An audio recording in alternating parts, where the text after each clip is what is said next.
Against a first-place Braves team coming off a solid series win against the New York Mets. Hey, everybody, JJ here at Turner Field for this primetime showdown. It's Game 1, Braves, Giants, right here on Peachtree TV. The Braves play here.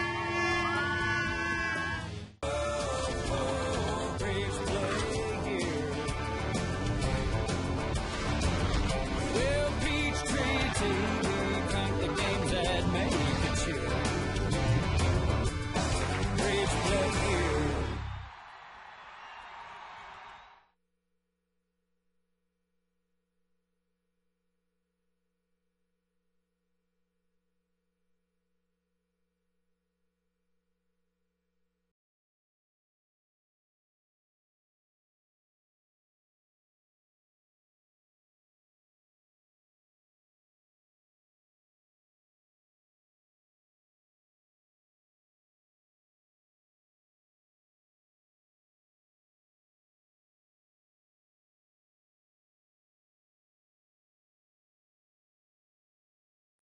The Giants on Peachtree TV playing the first of 4 here at Turner Field. The Braves are the hunted in the National League East. The Giants are the hunters in the National League West. Atlanta leading Philadelphia by 2. The Giants only 1 behind the Padres. And you see the Central where the Reds and the Cardinals only a half game separating them. Good evening, everybody. Welcome back to Braves Baseball here on Peachtree TV. I'm Ernie Johnson along with Joe Simpson. We'll get to the game in just a second. We have to start with the news of the day about Chris Medlin. And I guess, Joe, you could say it could be worse, but it's still not good news. I don't think any of us expected good news today, Ernie, but the story on Chris Medlin is that he has a partial tear of his ulnar collateral ligament. He has been placed on the disabled list. They'll see how he responds to treatment and to some rehab as to whether or not he will pitch again this year or undergo surgery. In the meantime, Christian Martinez, who was with the club earlier this season, has been recalled from Gwinnett to fill in a gap out in the bullpen and help out there. And here's some real news. Kenshin Kawakami is available tonight out of the bullpen, but he has agreed to go to AAA Gwinnett tomorrow, and he will make 4 starts down there that will parallel the same starts as Mike Minor, the 7th overall pick for the Braves just 2 years ago. He will start Monday in Houston for his Major League debut, and I know everybody will be excited to see him pitch, although it will be taking the place of Chris Medlin. He has been lights out at Gwinnett, has Mike Minor. Meantime, when you talk about the Giants, they're a lot like the team they're chasing in the National League West, the Padres. It's all about pitching. And they have really been playing well lately. They went 20-8 in July, and since the All-Star break, this ball club is 15-5, and that's the best record in the major leagues. And it's due in large part this last 20 games to their starting pitching, having gone 9-4 with a 2.56 ERA. Outstanding work from their guys in the rotation. And tonight the Braves are going to get a look at Tim Lincecum, who's won back-to-back Cy Young Awards. We'll talk about the Freak when we come back here on Peachtree TV.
won back-to-back Cy Young Awards, so you think, why would he ever want to change anything? But he has. Yeah, it's amazing, isn't it? The guy's pitched this well the last 2 years, but he's gone to an overhead windup. And part of the reason is because of his fastball command or lack of it this year. He's trying to get his arm in a better position so that he can deliver the ball just as his front foot hits the ground. On the left, you see his work against Atlanta earlier in the year. Now look on the 30th, his last start, that was an over-the-head windup against the Dodgers. It's all about arm position when that long stride hits the ground and making sure that his arm is up and not dragging, and he's hoping that that will be the tonic to get his fastball command back. He beat the Braves earlier this year. He's 5'11", 170 pounds. That's being generous. Maybe. But he gets the most of what he is made of, and you're going to see the freak tonight here on Peachtree. The first pitch, right around the bend.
He's found some lucky fans and is upgrading their seats. And they're taking it in stride. Keep watching to see where the new seats are located. Sponsored by the Atlanta Center for Cosmetic Dentistry. The Braves are taking the field as we take a look at the batting order, brought to you by Stone Mountain Park and Evergreen Marriott Resort. For great getaway packages, visit stonemountainpark.com. Here's the lineup that Bruce Bochy puts out there. Andres Torres starts in right field and hits leadoff. Freddie Sanchez, who's been a National League batting champion in the past, hits second. Aubrey Huff's having a great year. He's hitting third. Wait till you see this rookie, Buster Posey, hitting cleanup. Juan Uribe at short, Pat Burrell in left. The Kung Fu Panda, Pablo Sandoval at third, Aaron Rowan at center, and Tim Lincecum is on the mound, and Jurrjens is on the mound for Atlanta. And for Jair, it's his 12th start, and his last two have not been quite to his liking, especially the last start against Cincinnati. He pitched into the 7th inning, but you might remember he got hit with a pitch in the 7th and really kind of lost his composure momentarily. Went back out in the bottom of the 7th and wasn't the same guy. And that was the inning in which Melky Cabrera fielded the ball out in dead center field and threw the ball wildly, trying to get it back in, as it turned into a double and a two-base error that cost Jair 3 runs, and he lost the game 5-2. He's 1-2 lifetime against the Giants. The umpires for this series behind the plate, C.B. Wagner, who I'll just come out and say it, is not ranked among the top umpires in Major League Baseball. In fact, he's ranked near the bottom. Doug Eddings at first, Dana DeMuth is the crew chief, and Angel Campos is working at third. But Braves need to get off to a good start in this series, Ernie, and it's not going to be easy with their pitching staff stacked up the way it is. The Braves, as you know, have been really good at home, but the Giants 6-0-2 in their last 8 series, so they're playing well too. And 15-5 since the All-Star break. We'll get into where they've been and where they're going as this one continues. And leading off against Jurrjens is Andres Torres. He's hitting .286. Shown some power this year as well with 11 home runs, knocked in 44. He's a switch hitter. Bounces that one into right for a leadoff single. And he has made a huge impact on their ball club since moving into the starting lineup after the first month of the season. What a year he's having. He has stolen 19 bags, which is in the top 10 in the National League. He's on at first as Freddie Sanchez steps in.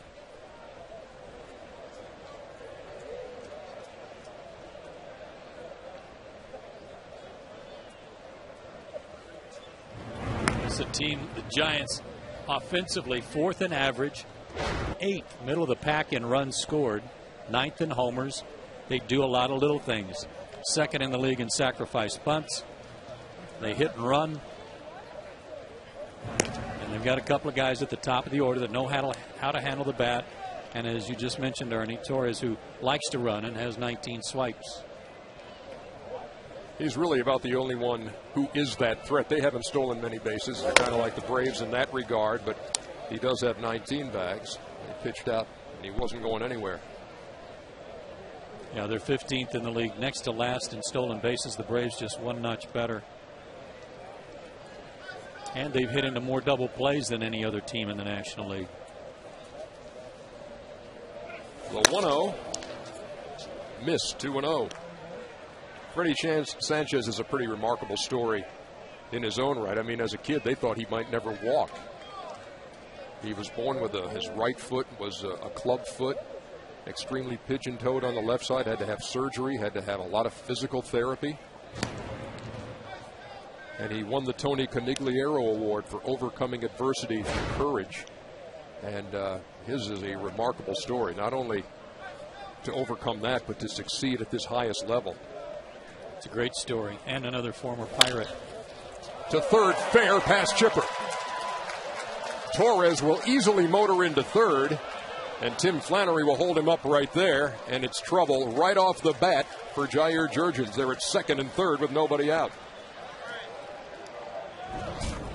This wasn't hit hard. It was just hit right on the line. Pitch that was up and coming back to him. Chipper was in even with the bag, so that cut down on his range. But a mistake up allowed Sanchez to turn on that ball. Might have been a changeup. Now here's Aubrey Huff. He has been the man for this team offensively.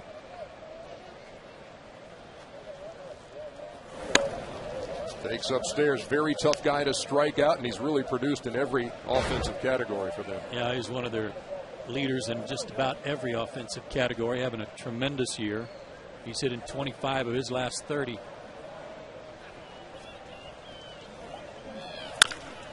Towards second, that's going to get the run in. Infante throws him out.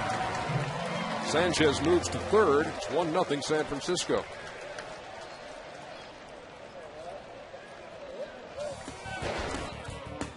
And the defense behind Jurrjens tonight. Cabrera, Ankiel, and Hayward left to right. And on the infield, Jones, Gonzalez, Infante, and Hinske. Brian McCann doing the catching. For Hinske, I think that's his 3rd or 4th straight start at first base. Now here's a kid, Buster Posey.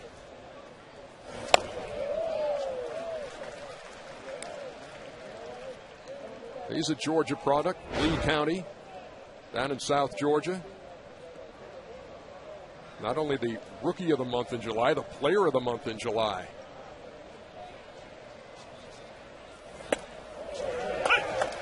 And quickly falls behind 0-2. Yeah, 43 hits in the month of July. Infield's going to play in to try to cut down and not give up that second run. With Lincecum pitching, you can't give up a bunch.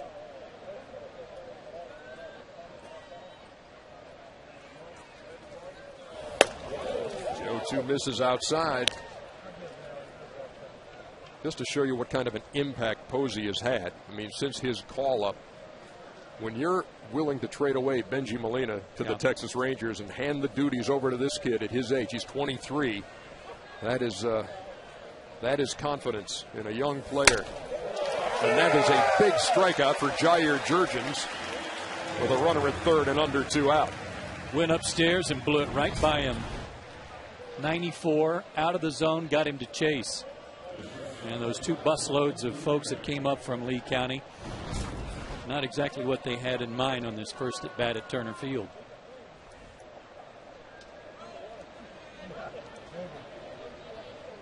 Well, Jair trying to get out of this with limited damage. 1 run is in, runner at third. And he threw a 94-mile-an-hour fastball right past Juan Uribe. Uribe's missed some games with a tight right hamstring, but he's another one of their unsung heroes. 3 homers, 12 RBIs in his last 14 games before he had to rest for a few days. Yeah, he's knocked in 62 on the year. Good stop by Brian McCann.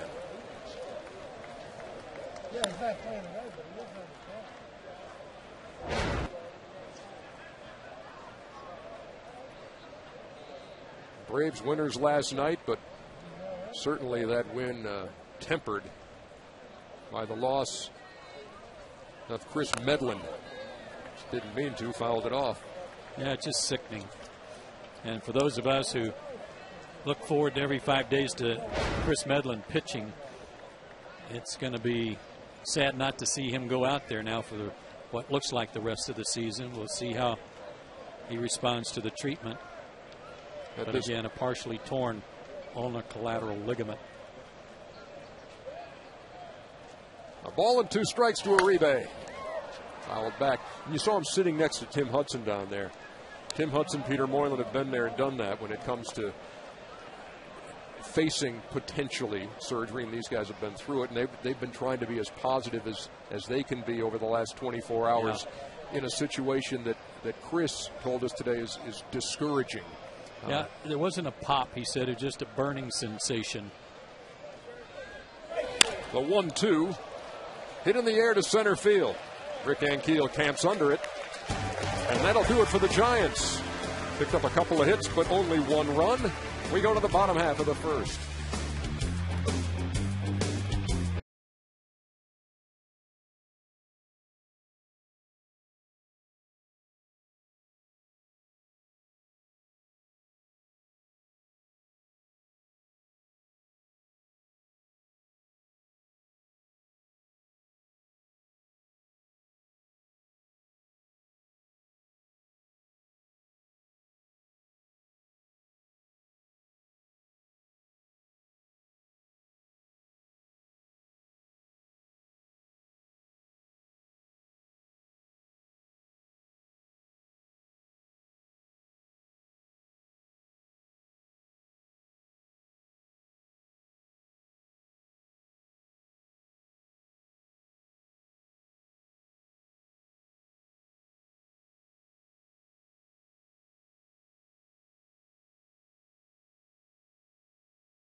Bottom half of the first inning. And here's the lineup Bobby Cox sends out against Tim Lincecum tonight. Omar Infante once again hitting leadoff with Martin Prado out. Jason Hayward in the 2-hole. Then Chipper Jones homered last night. Went back-to-back with Brian McCann, the cleanup hitter. And it's Eric Hinske celebrating his 33rd birthday today. Rick Ankiel in center. Alex Gonzalez at short. Melky Cabrera in left. And Jair Jurrjens on the hill. How about the freak here, Joe? 26 years old, 5'11", and as you said, 100 and nothing really. 6-1 against the Braves, more wins than against any other team. And in his 7 starts against Atlanta, 5 times he's allowed the Braves 5 hits or less. So he has completely dominated them. The only loss was here at Turner Field to them last July. One of the things that's helped him, though, tremendous run support. He's averaging 5.5 runs a game to work with and already has 1 tonight. He's one of those guys when you're in the clubhouse and guys are walking around and some have their full uniforms on, some, you know, have their pants on and that kind of thing. As Infante hits the first pitch to short. Hey! And beats it. And he walks by and they say, well, there's the guy starting pitching tonight. And you say, no, really, who's your starter? And he's that slight of build. Yes. Very slim. Big chopper here by Infante, just out of the reach of Sandoval. And again, Uribe just back after a few days nursing a hamstring. And his throw was a little short. Good hustle by Omar, who's now 3 for 8 in his career against Lincecum. And just keeps on hitting. That's 8 straight now for Omar. So here's Jason Hayward. Mike. And again, get used to seeing that Jason's seeing so much away.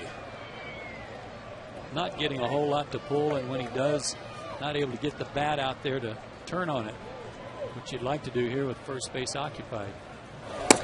Mike. Big motion from Lincecum. He throws hard, low to mid-90s. He's got an over-the-top curveball. He's got an excellent changeup. But a lot of it is motion derived. The 2-0. 3 balls and no strikes. The part about the windup, and he's working out of the stretch now, but the concern for him about his own delivery was that he wasn't getting his arm in a position to throw when his front foot was hitting the ground. And he felt like that windup helped pace it correctly. A 4-pitch walk to Jason Hayward. There is Dave Righetti, the Giants pitching coach.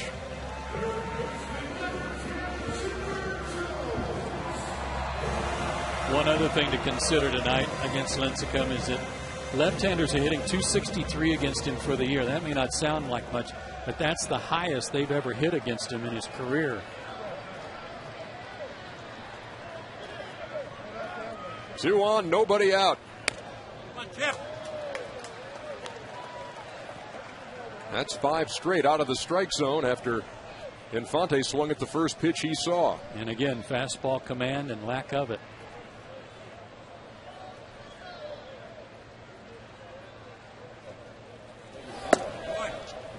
Taking all the way, a ball and a strike.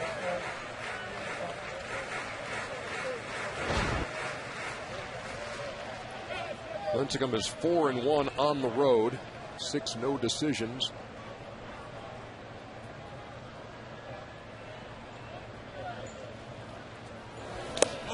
Baby. 2 balls and a strike. When he won the Cy in 2008, he was 18-5 with a 2.62 ERA. When he won it last year, 15-7, 2.48. It was a very tight race last year, and you had a couple of Cardinals who were both in contention who maybe have split the vote. I agree, and it was the 15 wins was the lowest number of wins by any Cy Young Award winner ever. Fouled away. Right. Chris Carpenter and Adam Wainwright took votes away from each other, and Wainwright finished second, 6 votes behind Lincecum. And it's that ERA category you always look at. His is always good, and it's kind of strange to see it over 3.10 coming into this one. Count even 2-2. Come on, Chip.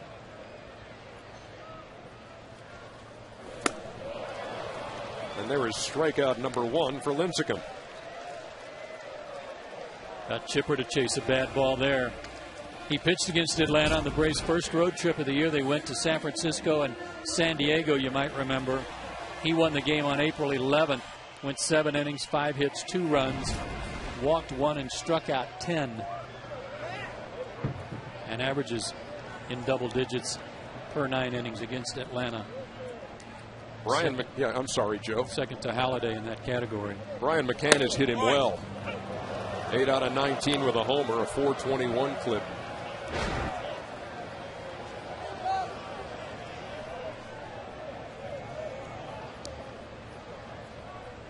Infante at second, Hayward at first, 1 out. Braves down 1-0, but threatening here in the first. Right on him, Mac. This was his homer last night. Excuse me, April 11th against Lincecum. It was the only real hard hit ball the whole game. That was a beautiful day out there, wasn't it, by the bay? Yeah. It's after a long rain delay. Well, after the first 2 got on, he strikes out Chipper and McCann.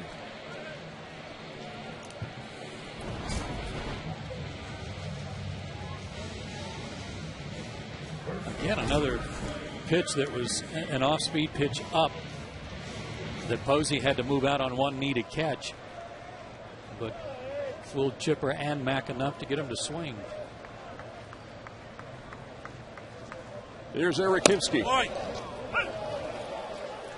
And all Eric wants for his 33rd birthday is to snap out of this little funk he's got going on at the dish. 0 for 15.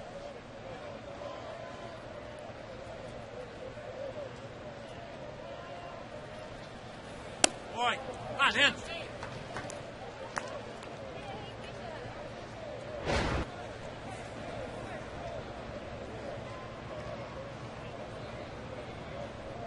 There you see the runners at first and second, Infante and Hayward. Hinske looking for a 2-out hit. Comes up empty on that one, a ball and 2 strikes. The point about the deception of his delivery is that he has such a long stride and he just jumps down the mound toward you, and then all of a sudden there's really nothing there. The ball on his changeup and breaking ball are such good off-speed pitches that it's just almost impossible to stay back. Ran it inside, missed. 2 balls and 2 strikes.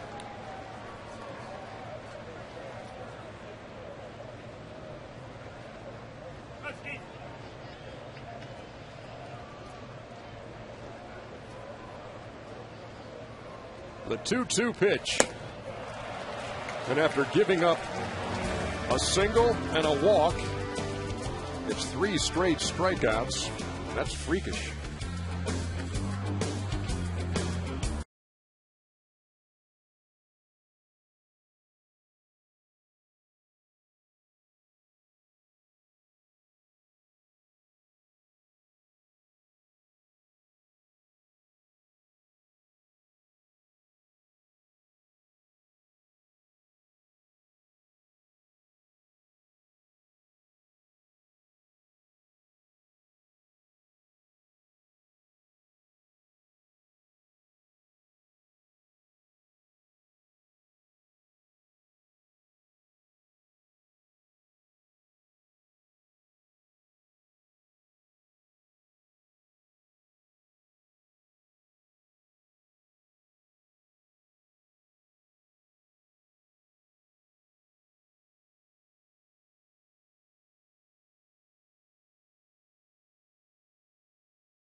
Keep going, Smitty.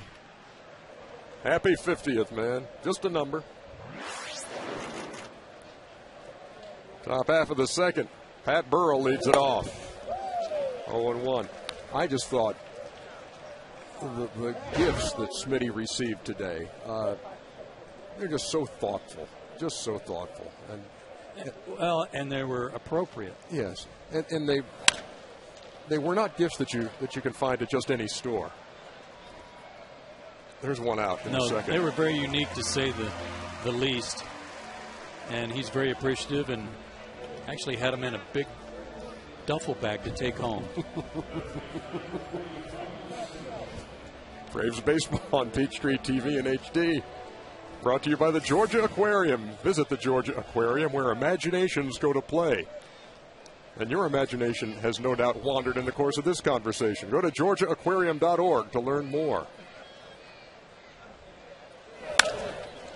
The Kung Fu Panda, Pablo Sandoval, swings at the first pitch he sees, and that'll be a double into the corner. He got up on top of a high pitch and fought it off, kind of tomahawked it. And he's been struggling, hitting only .222 lately. Look at that swing. Yeah, they're waiting for him to come around big time after the numbers he put up last year. Had 25 home runs and knocked in 90 runs and hit .330. This year he's only got 6 home runs, 43 runs batted in. Here's Aaron Rowan.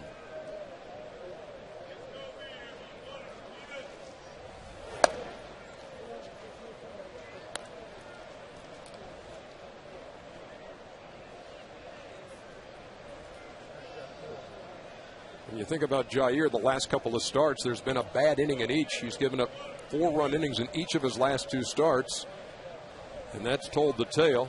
One of those was a no decision, the other a loss. And he'd come back from the DL really sharp. That was what was disappointing. I think most disappointing about the Cincinnati start, Ernie, was just that he was cruising right along, pitching really well, and it seemed that he really got flustered after he got hit by the pitch, that it affected him.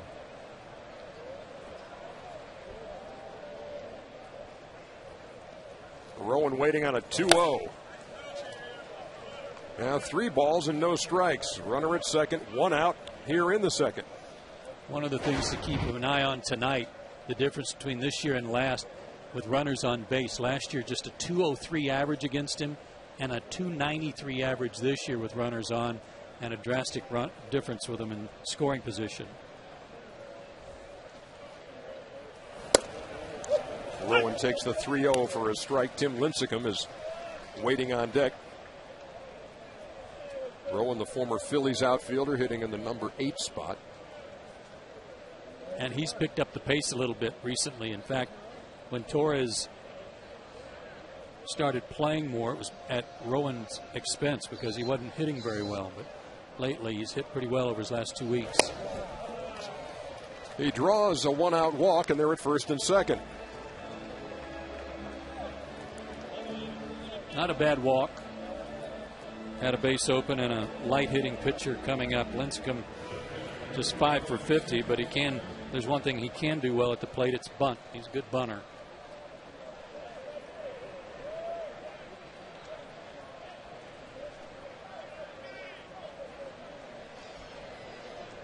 Slow runner at second. Might see the Braves put a play on here. He squared and took, and it's 0-1. That is Tim Flannery, coaching third for San Francisco.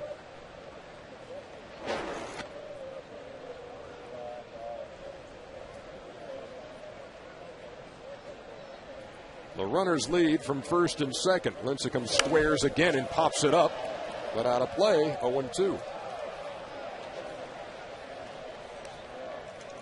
Tim got drafted out of high school and then one more time out of college, but each time a low draft choice in the 40th round or better or higher by the Cubs. Wasn't a high draft choice because everybody just thought he was too slight, that he would eventually break down. And when he was, after his last year at the University of Washington and just mowing down the Pac-10 conference, Giants made him a first-round pick. Lays down the 2-strike bunt. They're going to go to third and got Sandoval. If he was a step quicker, that works. But the Braves knew the speed, and Jurrjens fired a bullet to Chipper. And this was a call from Brian McCann yelling 3-3-3. And that quick turn by Jair and the throw got him against Sandoval, one of the slower runners on the Giants team.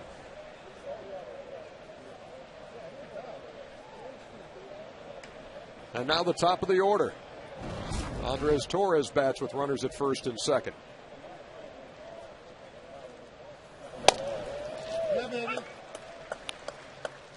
His 33 doubles, number 2 in the National League. He singled in the first, came around to score.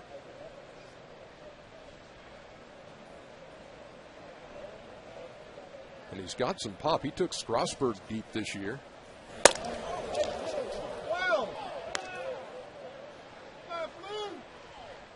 And at 5'9", he's also gone into the McCovey Cove. And Bruce Bochy says this is proof that sometimes TNT comes in small packages. This ball's hit well to straightaway center.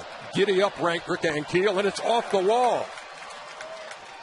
Lincecum's going to have to hold at third. There's another double for one of the league leaders, Andres Torres.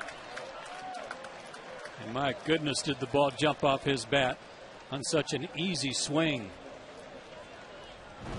Really used his hands well on this swing. Short, quick finish, point of contact. Ball was away from him too, and he almost hit it over the center field wall.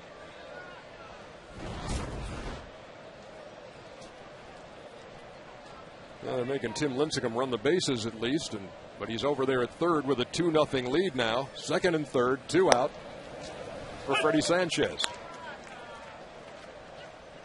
Well, that ball was scorched.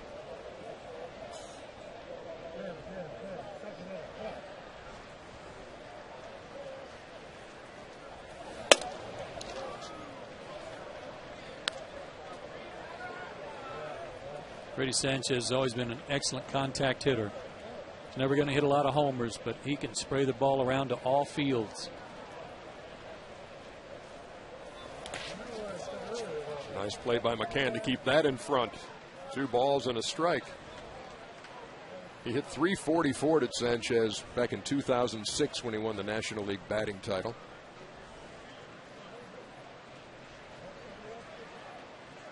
And this has been the concern for a team that hangs its head on pitching like the Giants have, that the bats haven't been around, but it's a good start for them tonight.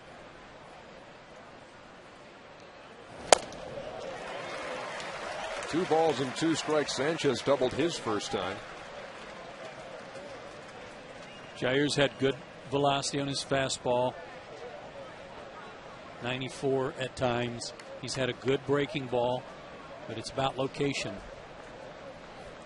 Sandoval got this rally started with, remember though, with a high and tight fastball that he just fought off and was able to keep it fair.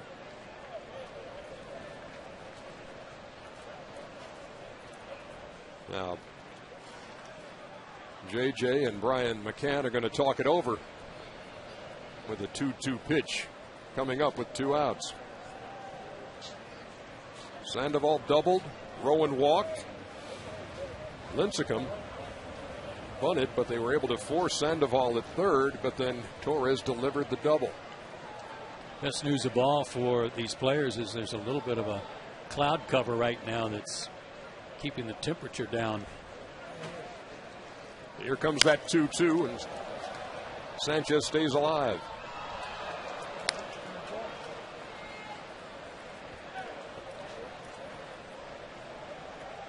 Which is really a shame because you figure the Giants are coming to town not used to the hot weather. The hotter the better for Atlanta where the Giants are concerned, and Tim Lincecum in particular does not like to pitch in hot weather. Grew up in Seattle, pitched at the University of Washington. Yeah, bring the heat.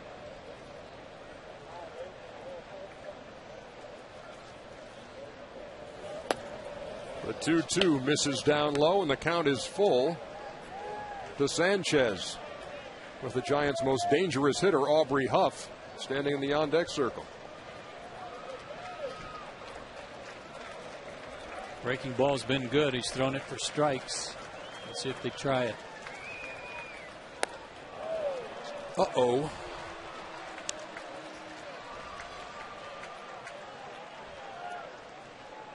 So they're loaded for Huff, who grounded out his first time, scored a run with that ground out to second. Since July 1st, and remember this team went 20-8 in July.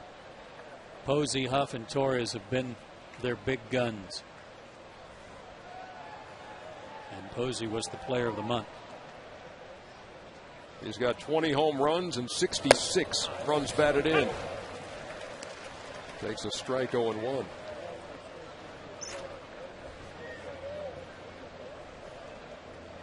He's been with Tampa Bay and Houston and Baltimore and Detroit. Signed a one-year deal, $3 million with the Giants. And he's certainly looking like a bargain. 0-2. Here's a guy who's put up a lot of good numbers in his career, Joe, but a lot of them, I don't want to say meaningless, but not in the middle of a pennant race. Right. He hasn't been in this kind of situation. I know the Tigers were hoping that last year he'd bring a little magic to their lineup, but it didn't happen. And they elected not to bring him back. Giants are happy he was available. Jurrjens ahead, 0-2. Good pitch, backed up the swing and a miss on a changeup with another changeup a little bit farther off the plate. Jurrjens trying to keep it right here at a 2-0 game. While San Francisco trying to make life very tough early with a great pitcher on the mound. Lincecum normally doesn't need a whole lot of runs, but he gets a few, and you give him 5 like he's been getting, you can forget it. Aubrey Huff's another guy that's tough to strike out. He actually has more walks than strikeouts on the year, 54-49. And he's never had a season in which that's been the case. Missed upstairs, 2-2. May have been what they wanted to do after a discussion, but he and Brian is for Jair to stand him up with a fastball, then come back with the changeup. Something hard up and in, something soft down and away. Let's see. Yep.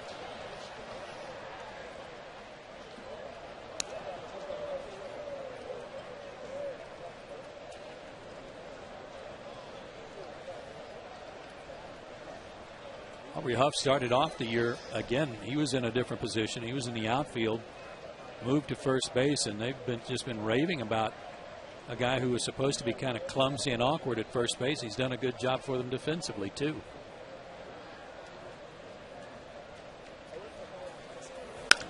The 2-2 to center.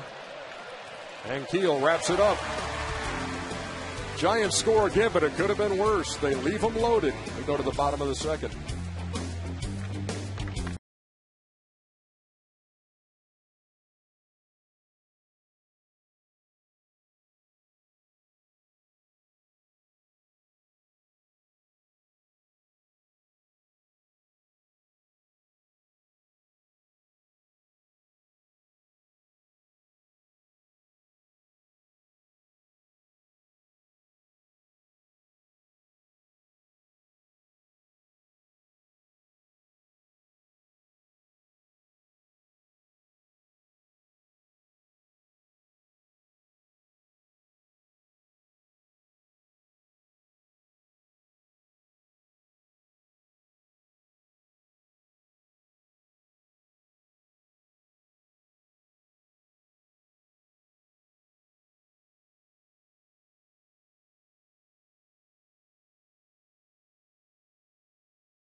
It's time for the know-how question of the game built by the Home Depot. And if you have a question, send us an email, and if chosen, we'll answer it later in the game.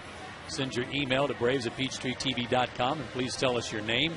Remember that more saving, more doing, that's the power of Home Depot.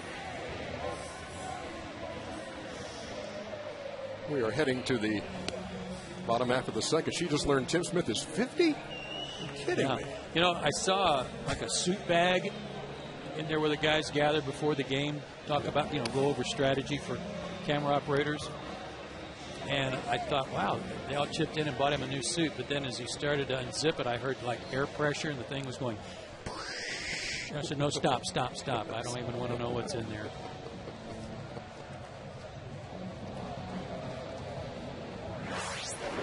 Bottom half of the second. Braves got 2 on in the first. But then Chipper, McCann, and Hinske all fanned. Here's Rick Ankiel.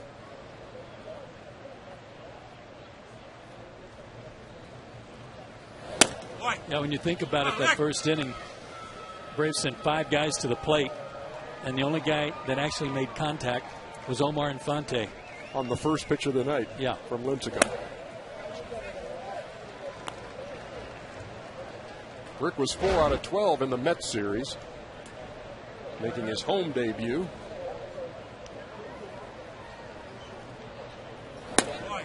And Joe, we haven't worked together since the trade deadline, working with John the last couple of nights. What'd you think about the moves that Frank Wren made here before the deadline with Kyle Farnsworth, with Ankiel? I thought it was super. I thought it was just really 2 players who could really help the ball club in different ways. Ankiel, a good athlete, can do a lot of different things to help you win. And Kyle Farnsworth especially gives Bobby so much depth in the bullpen, another guy that he can trust and go to. And I know Kyle got off to a rough start in his first outing, but what a valuable arm to have in the pen. Here, of course, the first acquisition before the deadline, Alex Gonzalez from Toronto.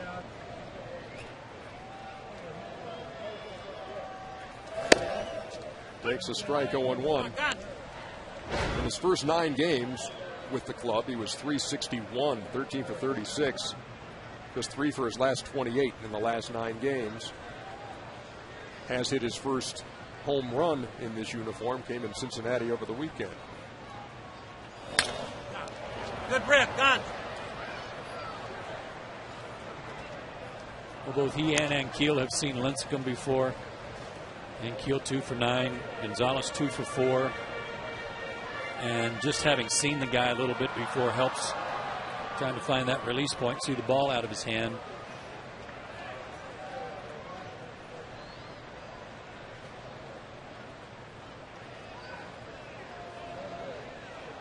Lincecum looking into Posey for the sign as Ankiel leads from first.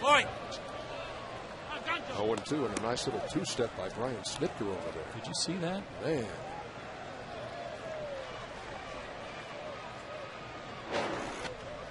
Still got the moves down there in the third base coach's box.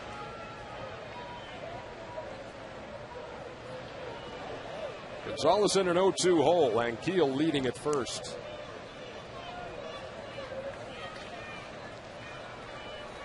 Oh my God.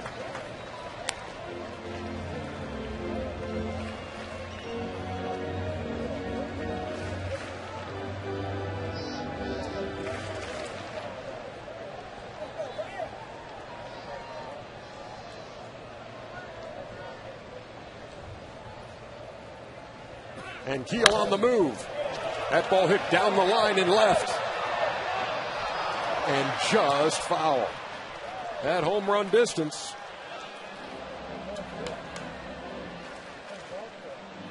Good jump by Rick Ankiel. Breaking ball that didn't go down far enough and allowed Gonzalez to get the barrel of the bat on it and had to scatter some guys in the bullpen.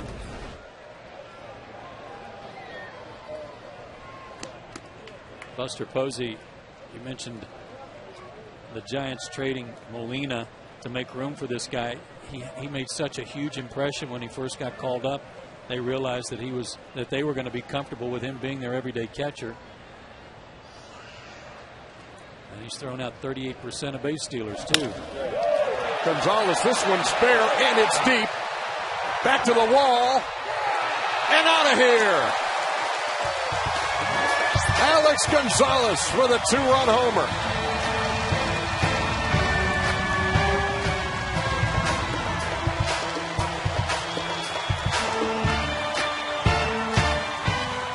That looked like he got fooled on that pitch, Ernie. Let's see the location. Big curveball.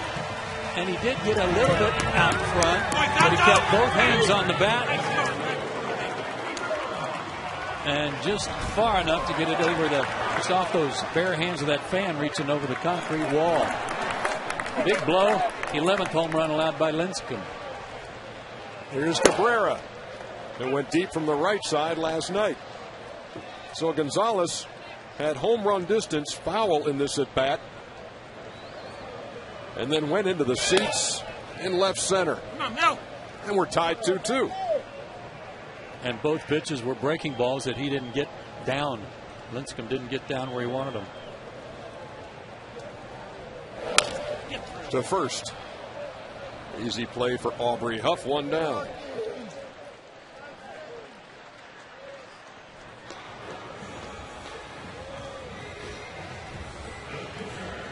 Second home run is a Brave for Alex Gonzalez. That's going to make Jurrjens feel good. Back even here in the bottom half of the second inning.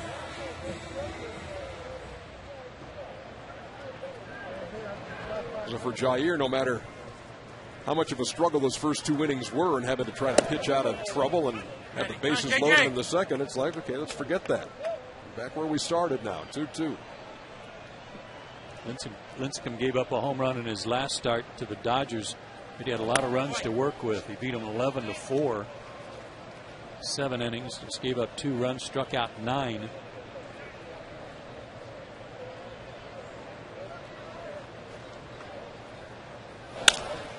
Jair reaches out and slaps one to second.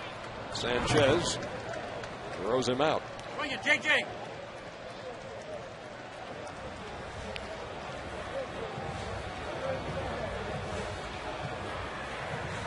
So back to the top of the order now for Omar Infante. A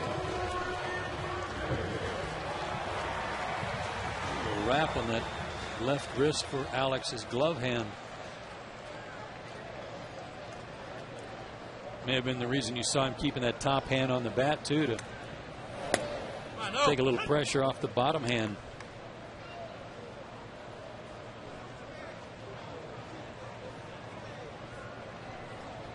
Omar Infante in the first, an infield single on the first pitch he saw from Lincecum, extending his hitting streak to 8 games.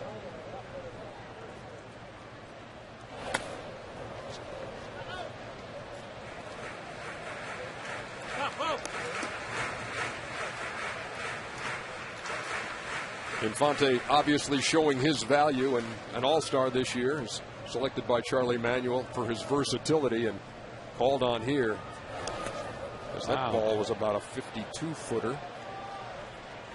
Called on here with an all-star Martin Prado at the top of the order out, and the Braves, I mean, that is a key loss. When you lose your leadoff hitter and he's having the kind of year Martin is, it's a luxury to plug him into that situation.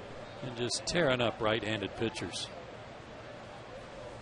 The 2-2 from Lincecum. To center. Rowan, who's won a Gold Glove, wraps it up. But the Braves tie things up, and they go with a long ball from Gonzo. It's 2-2.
ERA, and you see the Cardinals at 3.32, and both the Giants and the Braves included there.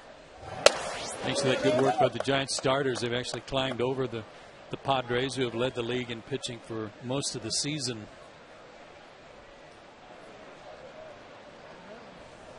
Buster Posey leading it off in the top half of the third in a 2-2 game.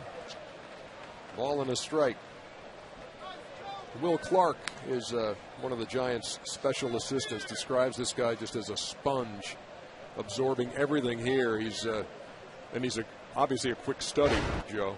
Well, he was projected to be the #1 pick in the draft, and then he slipped to the Giants only because the teams at the top of the draft were worried about his signability, and the Giants are thrilled that happened. Went to Florida State. Yeah, went to Lee County High School and then to Florida State. But he and Jason Hayward squared off in the 2005 Quad A State Championship, and Jason's side won it. They play a 3-game series there, and it went the full 3. Jason actually pitched in the second game of that series, I believe. Lined right at Gonzalez. 1 down. Jason didn't profess to any pitching prowess, but he says, I think I am one of the only guys that kept him in the ballpark.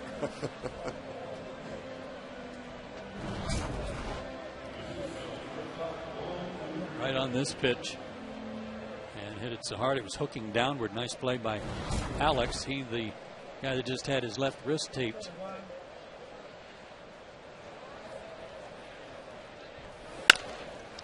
To first and by Hinske right down the line.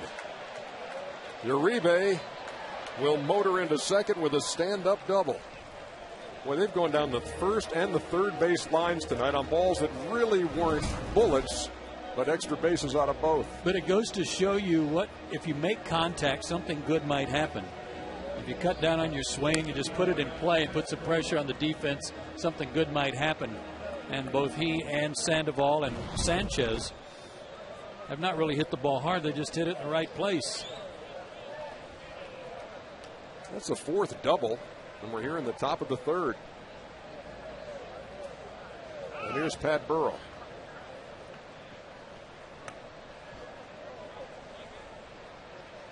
You know, he was a star in Philadelphia and part of that 2008 World Series champion team.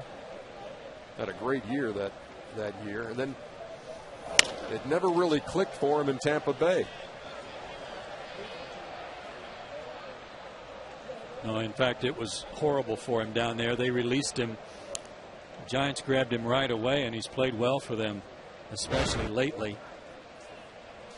2 homers in his last 21 at bats, but 7 homers and 18 RBIs. They'll take that. Signing a guy who had been released. There, he was let go on May 19th, and 10 days later, the Giants signed him.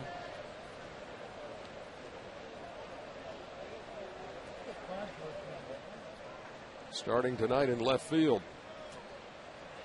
The 0-1. No balls and 2 strikes. And that pitch has always been an Achilles heel for him. That slider away. It's always a hard pitch for him to lay off. Signed a 2-year, $16 million deal with Tampa Bay, but hit only .218 for them combined 2009 and part of this year.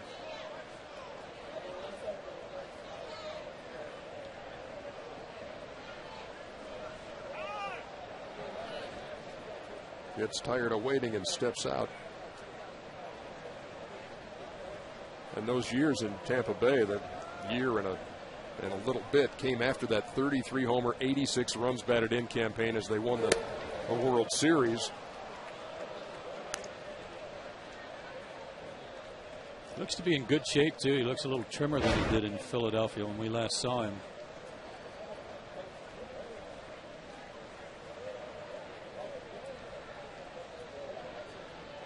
He bats with Uribe at second and 1 out. Top half of the 3rd in a 2-2 game. Jurrjens to the plate. 2-2.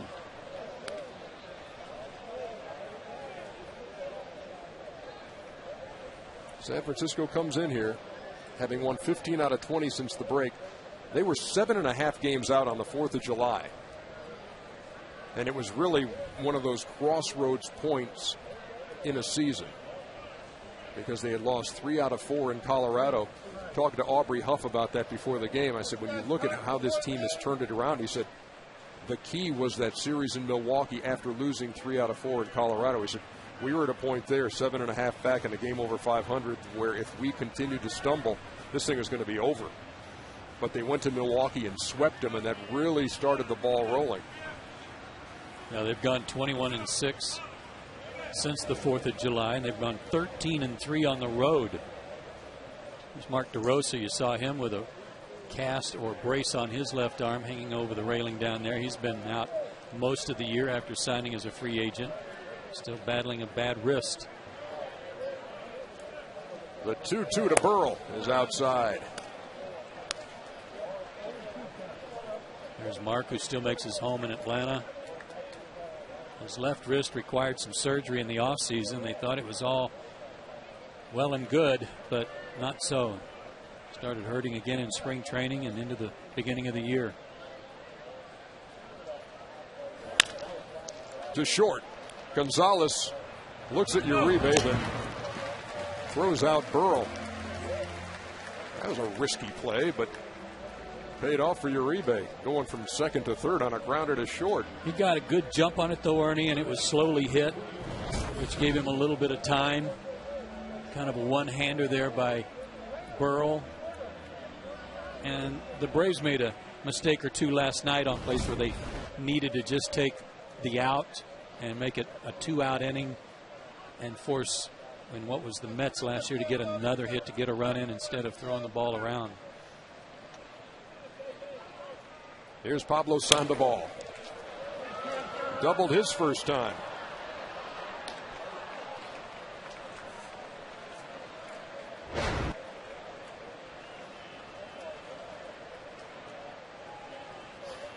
Giants have 5 hits in this game, 4 for extra bases. It's tied at 2. Jurrjens trying to keep it that way. Fly ball down the left side, not a play. Just trying to find his stroke. After he got called up in 2008, played in 41 games for the Giants at .345. Last year played every day, hit .330. As Ernie told you, 25 homers, 90 RBIs. But it hadn't been there this year. Oh, in the first half of the season, Joey hit .165 with runners in scoring position. Ouch. Ball and 2 strikes. 23 years old. He'll be 24 in a few days. Out of Venezuela. Listed at 5'11", 262.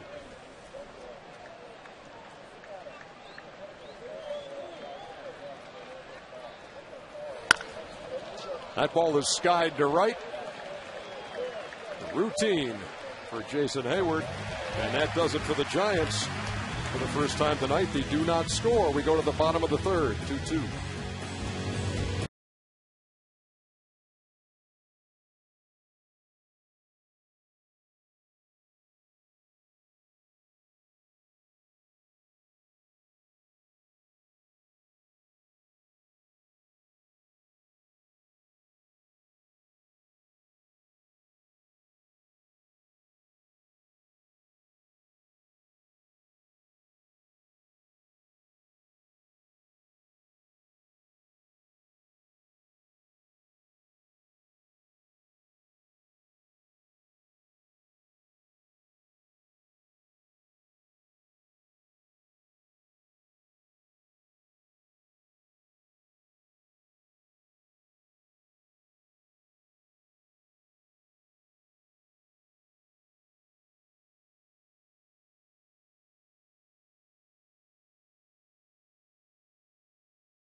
From Roswell, Georgia, will have the chance to win free airfare for 2 if the Braves hit a home run here in the 3rd.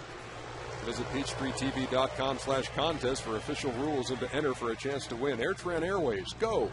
There's nothing stopping you. Looks like the 6:55 to Milwaukee. Good night for flying.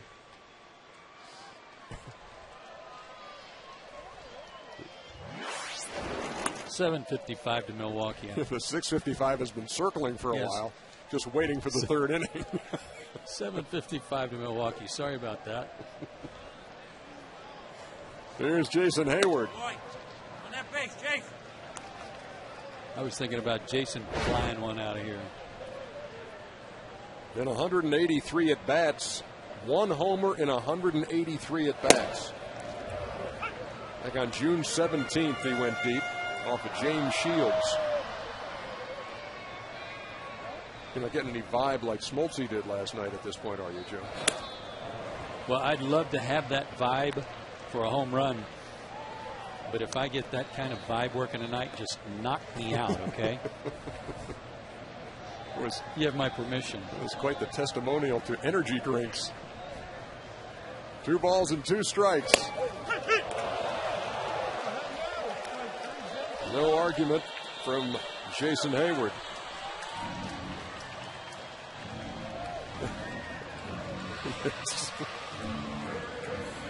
That was probably after somebody hit a ground ball to short. That was outside 2-1. Yeah. No, John was very excited because he called it last night. He knew we were going to have a winner in the AirTran home run inning, and sure enough, we did. In fact, Chipper and McCann went back-to-back in the 3rd last night. And the scenario is in play here because with 1 out, here's Chipper with McCann on deck. Rounded up the middle.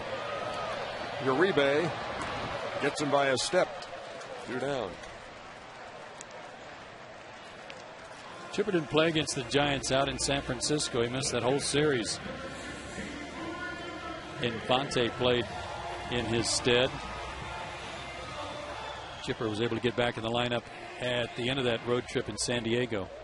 That was a weird series. A lot of weird things happened, and one of those involved Brian McCann in that extra inning game the first time they played when he thought he was interfered with by Rowan, and his throw-in into center field, and then Rowan was able with an infield hit to score the game-winning run.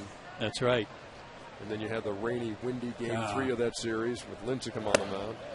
Was it a 4-hour rain delay? I mean, it was just awful because it's the only trip of the year the Braves are making to San Francisco, and they didn't want to have to make a special trip back to AT&T Park just to do that makeup. So it was a day game, getaway day, and we hung around for a long time to get that loss in.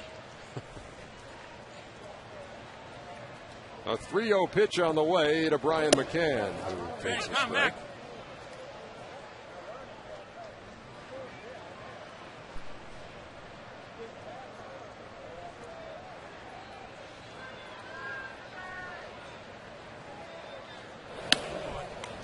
A 2-out walk to the Atlanta catcher. That's 3 walks for Lincecum tonight. That gives him 58 on the year in 148 innings. Last year, he only walked 68 all year, and he's up to 58 now.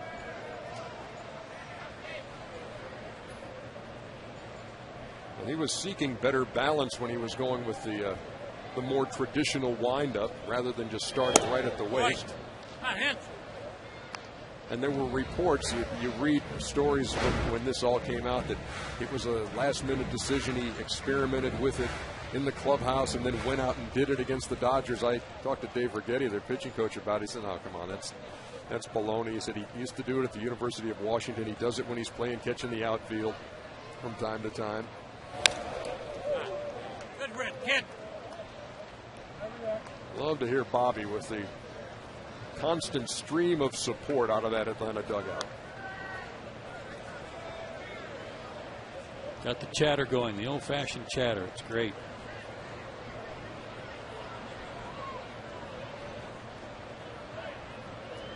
Ball and a strike to Hinske. Takes upstairs. when Roger Craig was managing the Giants way back when, their slogan there was "Hum Baby." Yeah, right. That's right. That's your old school chatter too. He and Bobby cut out of the same cloth. Oh, that ball is rifled to right, but foul. Boy, he put a good swing on that, didn't he? Ball was in on him and threw some top hand at it.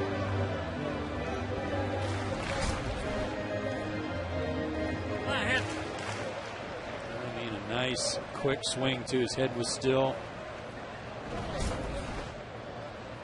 Just couldn't keep it fair. The count even. 2-2 with 2 out. Boy.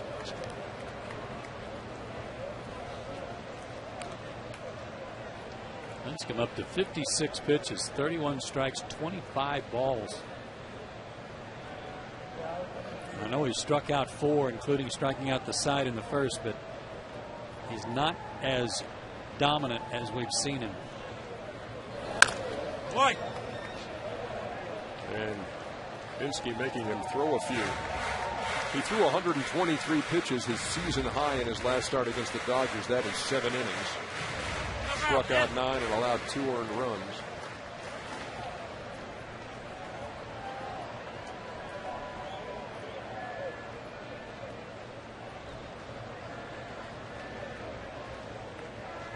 And again, we're due at 2-2. Boy. Count is full. With Brian McCann at first. Hayward struck out. Chipper grounded out. McCann walked. And Hinske is due a payoff pitch.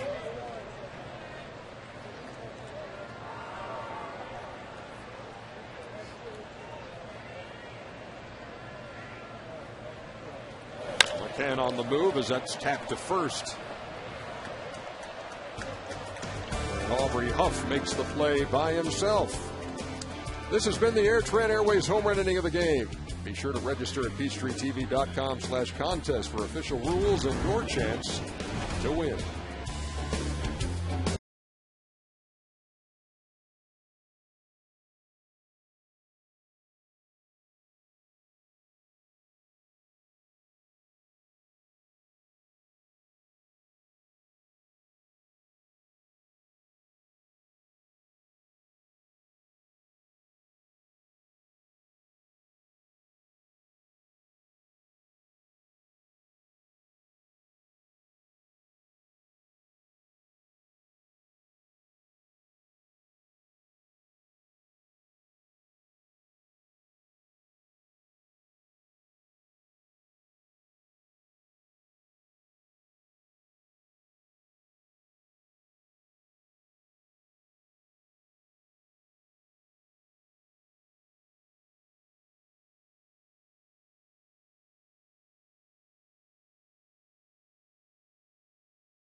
Atlanta Center for Cosmetic Dentistry, the place in Atlanta to get a beautiful smile.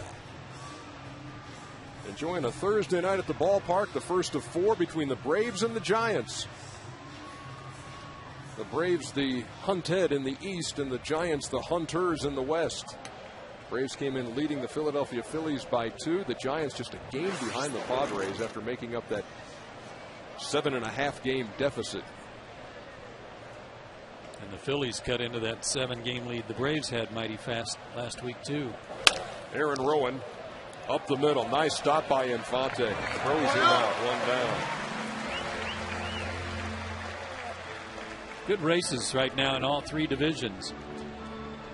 Reds and the Cardinals keep flip-flopping positions in the Central Division. Almost a dead heat there. I was impressed with the Reds team when we saw them last weekend, Ernie. And they've got a very good lineup, but tell you what, their top 4 pitchers are pretty good too. They're starters.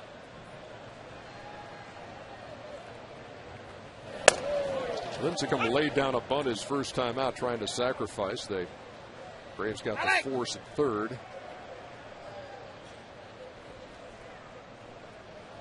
Everybody else in that division, thanks for coming. Have some lovely parting gifts in the home version of our game for you. A 1-1 to third. Quickly 2 up and 2 down. Tell you what could happen though in that division is the Giants right now have the lead in the wild card by 2 games over the Cardinals. But either St. Louis or Cincinnati could really rack up a lot of wins with so many games left in that division, given the level of competition, shall we say. I mean, in both leagues, it's really intriguing because honestly, you can't look at any team and say, oh, by far and away, they are head and shoulders above anybody else in baseball or anybody else. Great races in the AL East with the Rays and the Yankees. You look at the Central with the Twins and the White Sox. I guess the only guys you could look at who aren't really being challenged right now are the Rangers in the AL West. Yeah, and you got to give the Angels some credit for trying at least when they made some acquisitions right there at the trade deadline to try to get their team going, but they're 9 out. Oakland's actually in second place now, 8 out. Andres Torres has added to his doubles total tonight. This one is a lazy fly ball to right. Jurrjens needed that. A 1-2-3 inning in the 4th.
The Toyota dealer today. Toyota moving forward. Question tonight, besides Barry Bonds, who was the last Giant to hit 40 or more home runs in a season?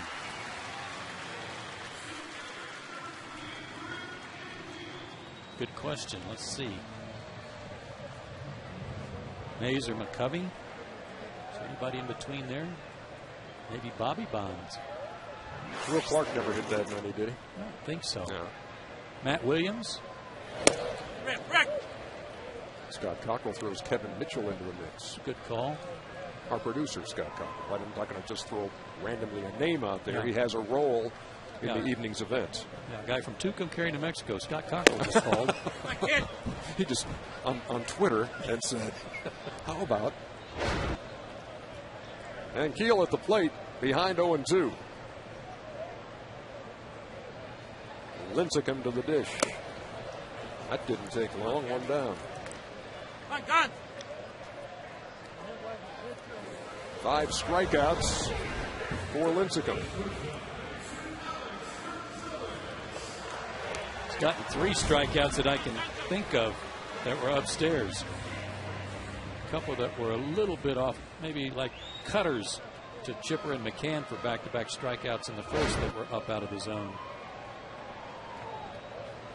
Well, here's Alex Gonzalez, whose 2-run homer tied the game in the second.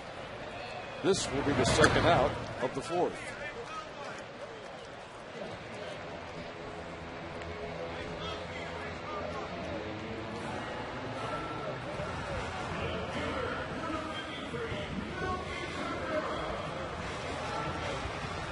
Braves have not had a hit since the Gonzalez home run, with nobody out in the second. Now 2 outs in the fourth for Melky.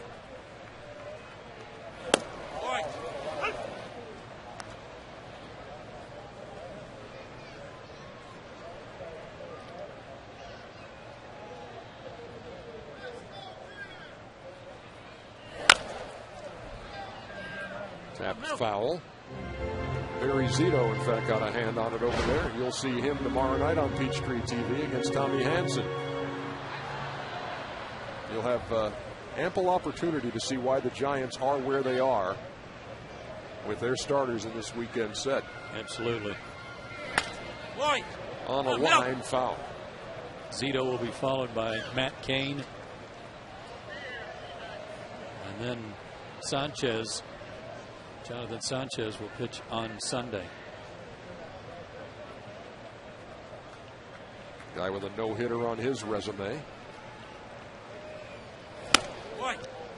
Melky thought about it, held up. Laid off that high fastball. Milkman had a home run last night. 3 solo shots hit by the Braves. And then they let the Mets do the rest. Golly. There was some help involved. First pitch of the inning. And his first home run from the right side. First one here, too, wasn't it? At Turner Field. Yeah, the Mets kicked it around. 4 errors, 3 in 1 frame.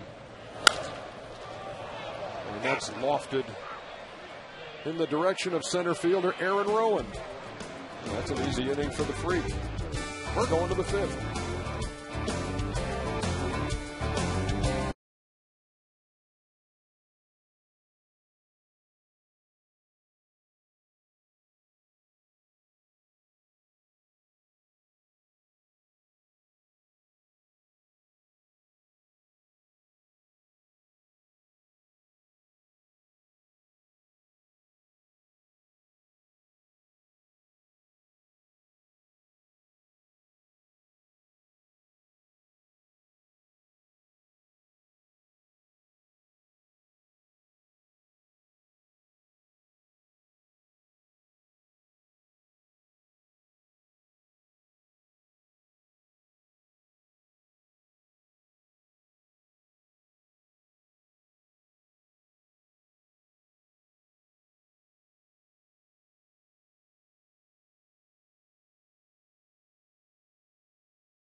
We welcome you back on Peachtree TV.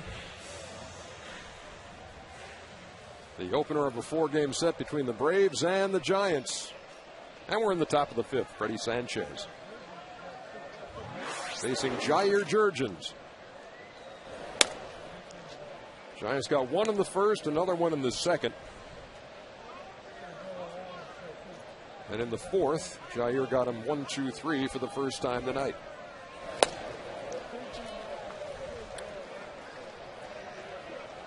Again, his stuff has been very good tonight.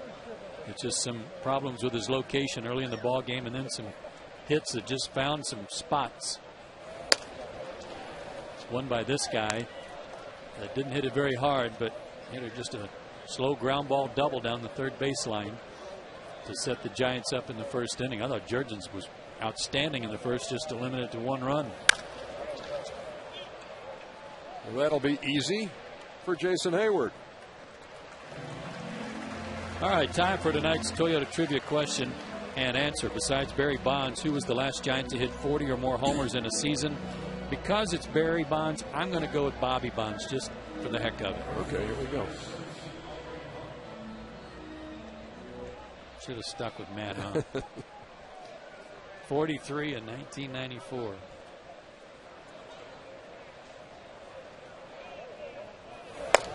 One down now for Aubrey Huff. He's 0 for 2. Hitting .325 on the road coming in. That's number 7 in the National League, and number 3 in on-base percentage at .400.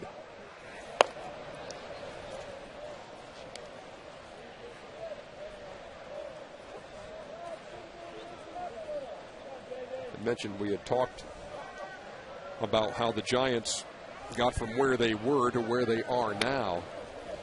And he talked, of course, about that Milwaukee series and sweeping it en route to that 21-6 mark after they were just a game over 500. But he said that the club gained so much confidence at the plate, and then just got consistency and everybody happy with their roles and really stabilized things. And then you have that going for you.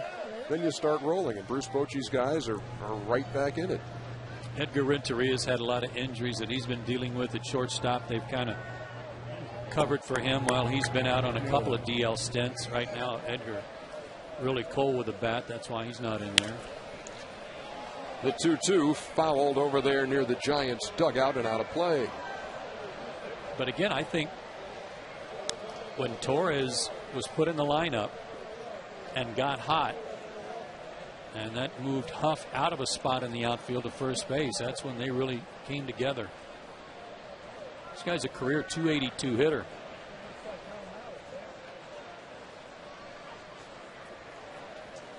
Once again, the 2-2. High and tight, full count.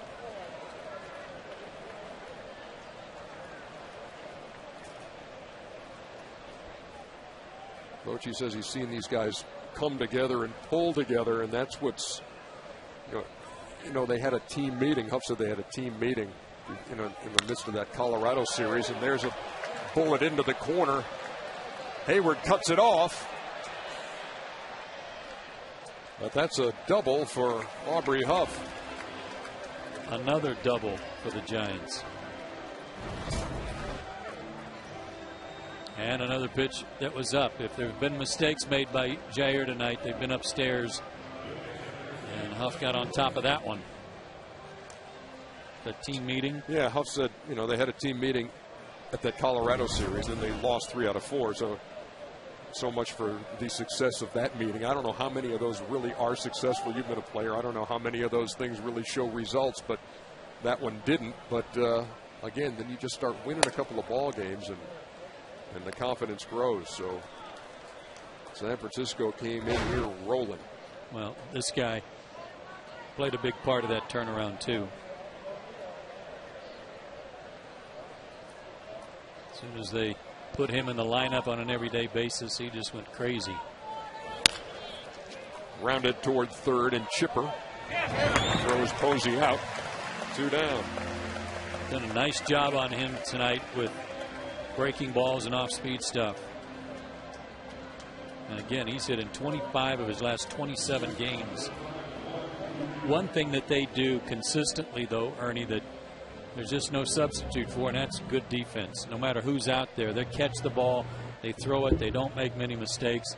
They're number one in the National League in that category. They've only made 40 errors. And the best in baseball, Minnesota, with 36. Amazing what happens when you, especially you look at a team like Minnesota, Joe, don't walk many guys, don't make many errors, just don't give you any extra outs, and that and make you earn things. Solid baseball. Yeah, playing the right way.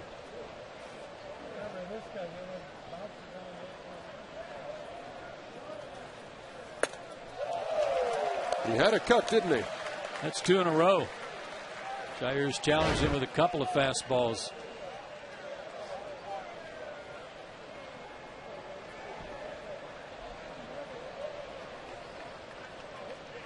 Uribe has one of the 5 San Francisco doubles in this game.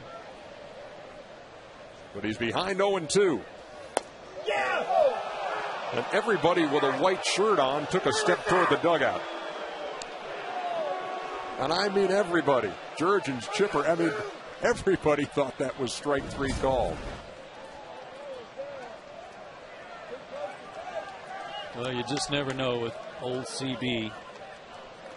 Our over-the-top camera shows it to be extremely close. The 1-2. That did miss, 2-2.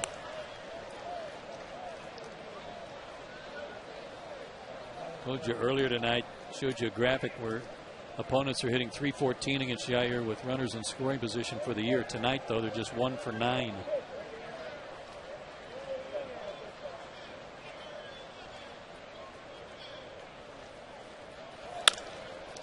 Just reached out and spoiled that one. And the count stays 2-2.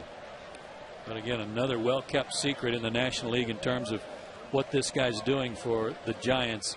Uribe with 62 RBIs.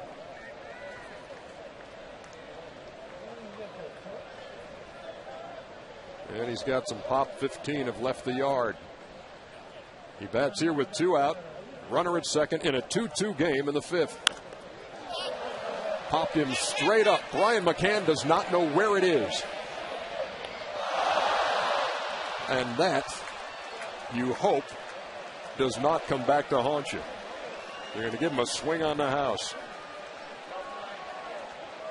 McCann couldn't find it. It's twilight here. And then actually I thought Hayward was going to have a problem with a pop fly to him earlier. But Brian was looking to third to see if it was really right on him. And Jair came running in and overran it.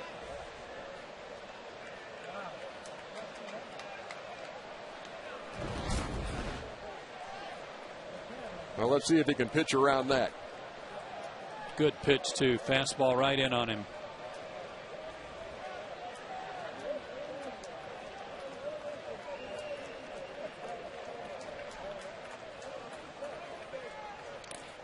And that gets away from McCann. The count is full and the runner is at third.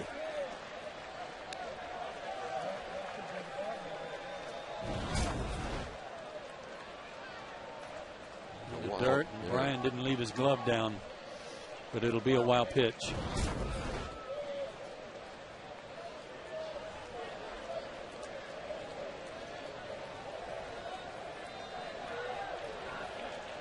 I'd try another slider, though. He's been on his fastball. It's pretty good swings.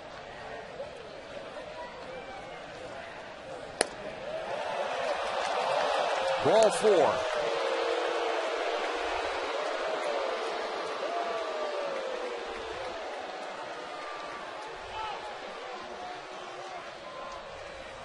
Well, he thought he had him struck out. Thought he had him popped up. And he winds up at first with a 2-out walk.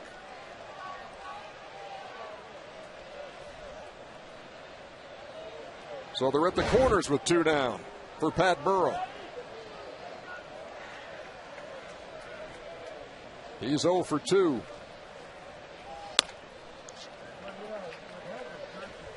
Jurrjens has to settle down right here. I know that this has not gone in the last 5 pitches or so the way he envisioned it. But you're right, Ernie, and that's something that he let get away from him in Cincinnati, was when He let his emotions get the better of him.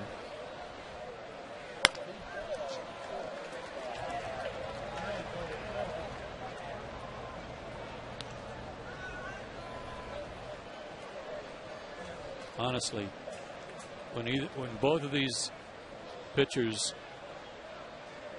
found out that C.B. Buckner's calling balls and strikes tonight, they knew that it was going to be a tough night to get calls, or it was going to be a night to get all the calls. You just don't know. That's over. And they cheer here at Turner Field because they thought that Uribe had gone down on strikes a couple of times in that last at bat. 2 balls and a strike. That's over. 2-2.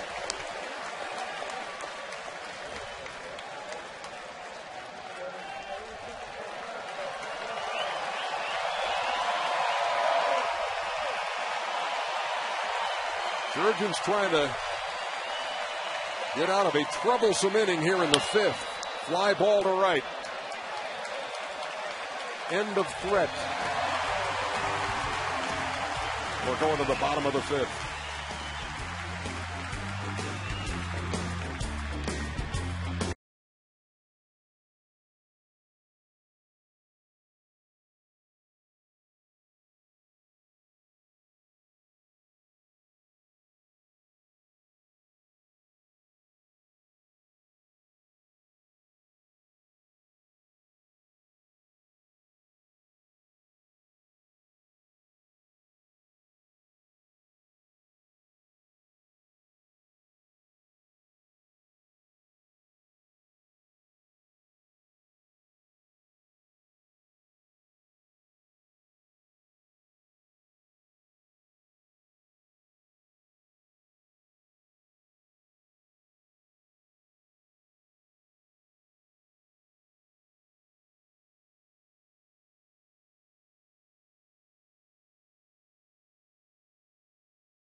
Of excellence in early education. And the active career leaders in winning percentage, and Tim Lincecum right at the top of that heap. 51 and 21 in his career already. Jurrjens to lead it off in the bottom half of the 5th. Jair 1 for 21 on the season. Now he grounded to second his first time. Made decent contact in that first trip.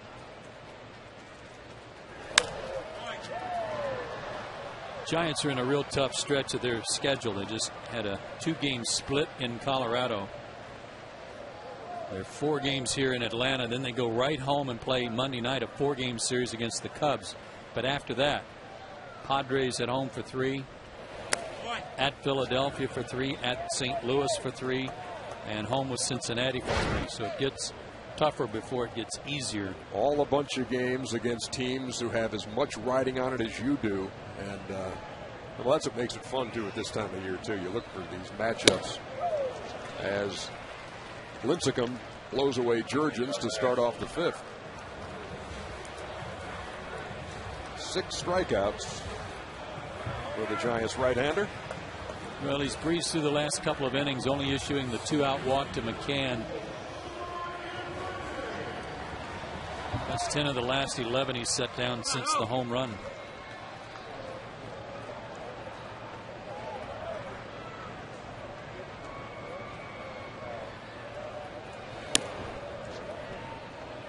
Omar Infante had an infield single on the first pitch in the first. Flied out to center in the second. 1 out of 2. He bats with 1 down here in the 5th in a 2-2 game against one of the best in Tim Lincecum. 2 balls and no strikes. And it's the whole package here. It's the success that Lincecum has had. It's the slight build. It's the hair coming out of the hat. A cult following, and he's got a great following among traditional baseball fans as well, who appreciate what this guy brings to the mound every night. The marijuana possession last November. Stopped for a traffic stop. Possession, pipe, misdemeanors, paid a $250 fine in Washington, state of Washington, and the charges were dropped. I guess that's what all Cy Young Award winners do after they win 2 in a row. I don't know. Probably not. Who's coming with your A game here tonight? Couple nights off, man. You're loaded. Hey, let's get these guys. To third. Sandoval fielded kind of a funny hop there, but threw across the diamond for the second out. Some bad news out of Boston, Ernie. Kevin Youkilis is expected to miss the rest of the season after an MRI confirmed a tear in a muscle in his right thumb. He'll have surgery Friday. It'll be immobilized for 6 weeks, and then they'll reevaluate. So a big dent in the chances of the Red Sox coming back to catch the Yankees or Rays.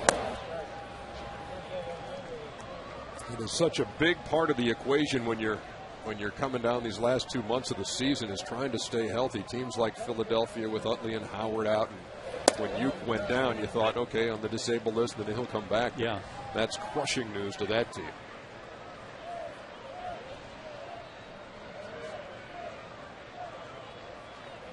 Hayward has walked and struck out and hit a bullet right now to the gap in right center field.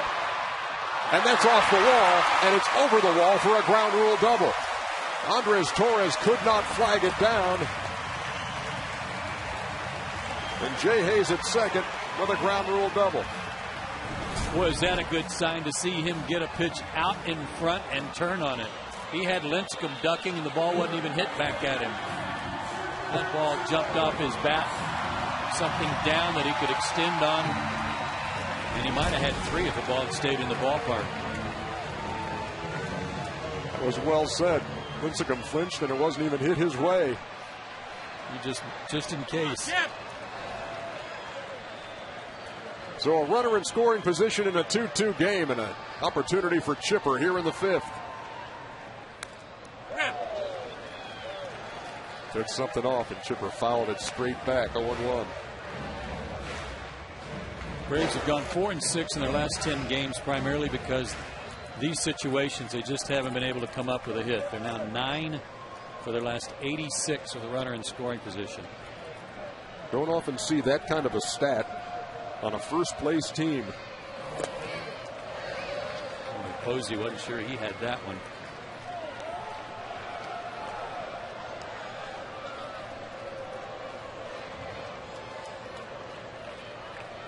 The Braves lead, which had been a healthy 7 over the Phillies, 2 going into tonight's play.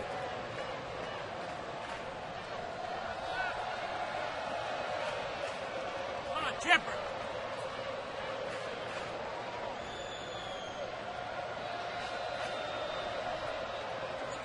The 1-1. Grounded up toward first, just fouled.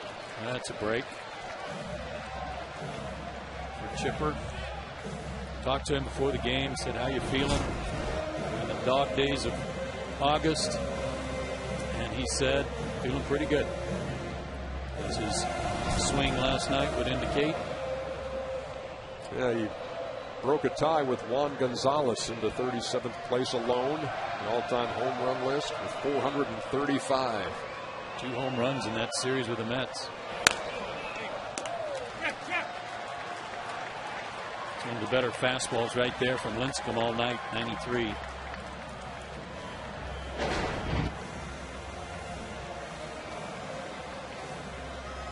Closing in on the newest of the Hall of Famers.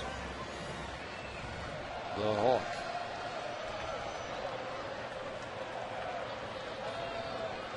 Chipper waiting on a 1-2.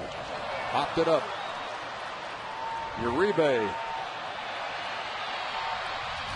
makes the play.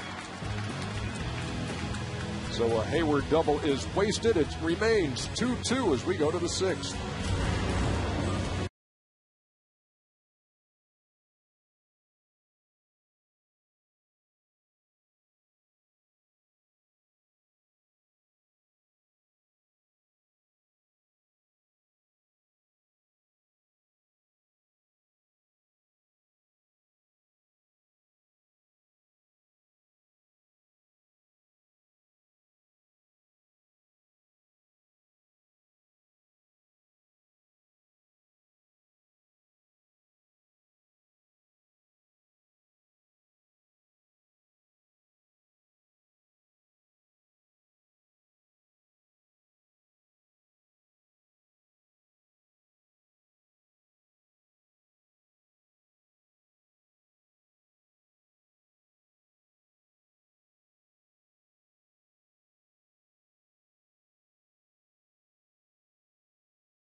Ways go.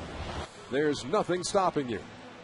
Tomorrow here on Peachtree TV, 7:30 we hit the air. We're going to bring you the Tom Glavine number 47 jersey retirement. That's going to be a special night. Saturday and Sunday, the Giants games, Sports South and Fox Sports South, and then the Astros games will all be on Sports South beginning Monday in Houston at 8:05 Eastern Time. Mike Minor makes his major league debut. He has been lights out for Gwinnett. He was supposed to pitch tonight. 2 innings or 40 pitches, whichever came first, as a tune-up for next Monday night. That game at Lehigh Valley with the Phillies AAA affiliate tonight. Yeah, the Iron Pigs at Lehigh Valley. Gotta love it. Here's Pablo Sandoval. Right back where it came from, and a leadoff single here in the 6th. These 2 out of 3.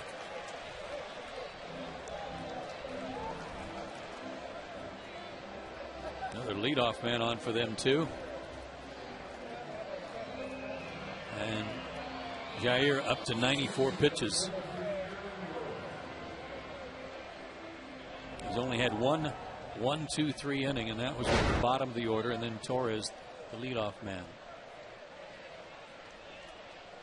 Braves bullpen will begin to move around.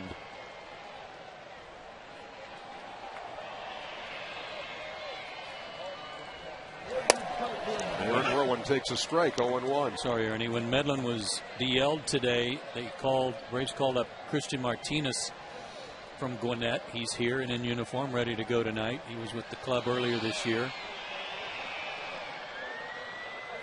Chris Resop was claimed off waivers yesterday by the Pirates. Off the Gwinnett team. Remember, he was sent down to make a rehab start after injuring an oblique muscle when he got called up. And when he was activated from the disabled list, the Pirates took him off waivers.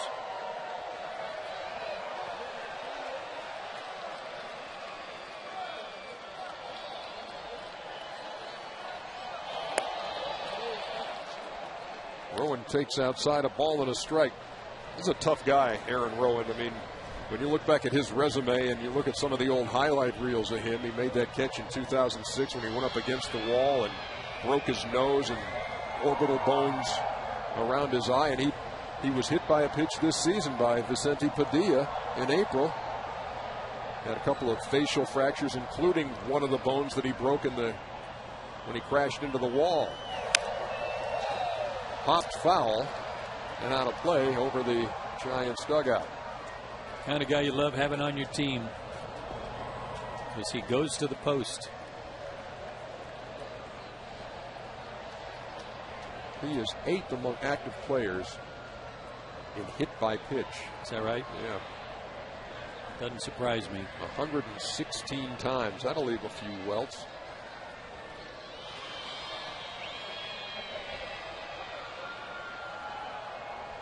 The 1-2 fouled back.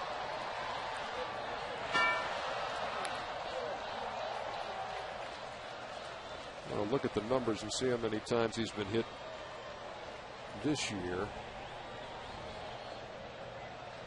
Watch how Rowan gets set here. He holds his hands very low. Not a whole lot unlike Corey Hart of Milwaukee. He'll come up a little bit as he gets ready to swing. Runner going. Line foul. He's been hit by pitches 7 times this year. He's got 6 straight years of double digits. You'll get there again, I bet. You know who he looks like? You talk about his stance. You know who he looks like from here, from our vantage point? It looks a little bit like Ron Say, the Penguin. When you see him at the plate right here. Yeah. Knees bent, very still. The 1-2. And I don't know if Aaron does. I'll have to watch it in this before this pitch. But Ron Say was weird to me in that he never took a practice swing. He never, like just to get his timing and get a practice swing toward the pitcher. Never did that, ever.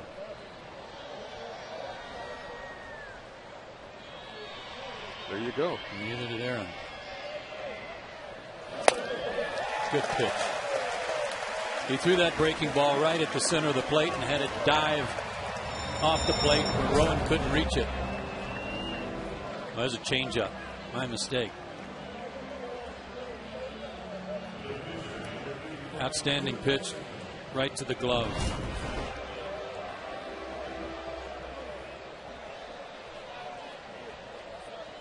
Tim Lincecum is 0 for 2.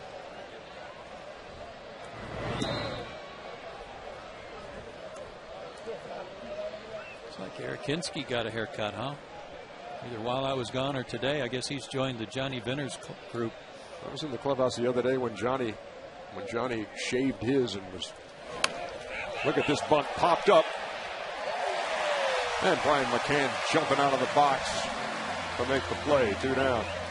Yeah, it must be the new thing. In this heat, it's not a bad idea. No. Braves, we're not going to let this one drop.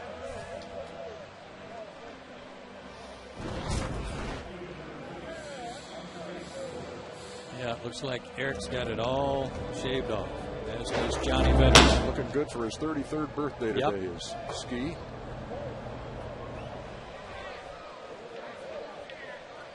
Here's Andres Torres. He's 2 out of 3, a single and a double. He's scored a run.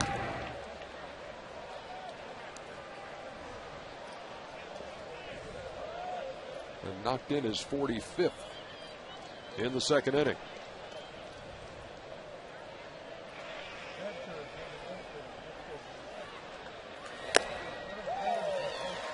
He's got a nice swing. And he's a switch hitter. Came into the game hitting 100 points better left-handed, 316 to 212. But 60 runs scored, now 61 in 98 games. He's on base a lot, and they get him around. Torres is 32 years old, and he's had time with the Tigers and the Rangers and the Giants, with 7 home runs in his first 164 games. And he's hit 11 this year in 96 games. He has got some pop. And in a ballpark that's not real good to hit home runs in, at AT&T Park for your home field. But already tonight, an RBI double in the 2nd that was just a laser over the head of Rick Ankiel. He's behind 0-2. Braves pitch out.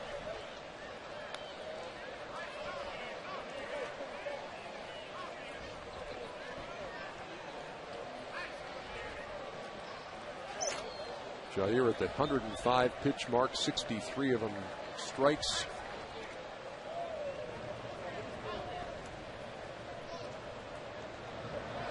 He's done a great job. He did a tremendous job in the first of only giving up 1 run. And he's pitched out of trouble every inning since then, except the 4th when he had a 1-2-3 inning. Great pitch to end the inning. It's Torres swinging. We're in the middle of the 6th. It's 2-2.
Brian McCann will lead it off against Tim Lincecum.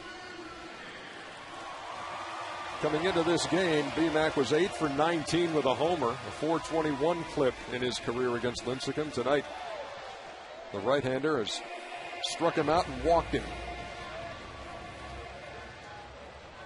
Hey, Joe. Yes. The hammer won the Home Depot tool race. I'm so proud of him. He did it in claw-like fashion. Come on, Max. Just what you'd expect here tonight. Jair Jurrjens, Tim Lincecum. A couple of contenders in a pennant race in August. Tough, tight game, 2-2.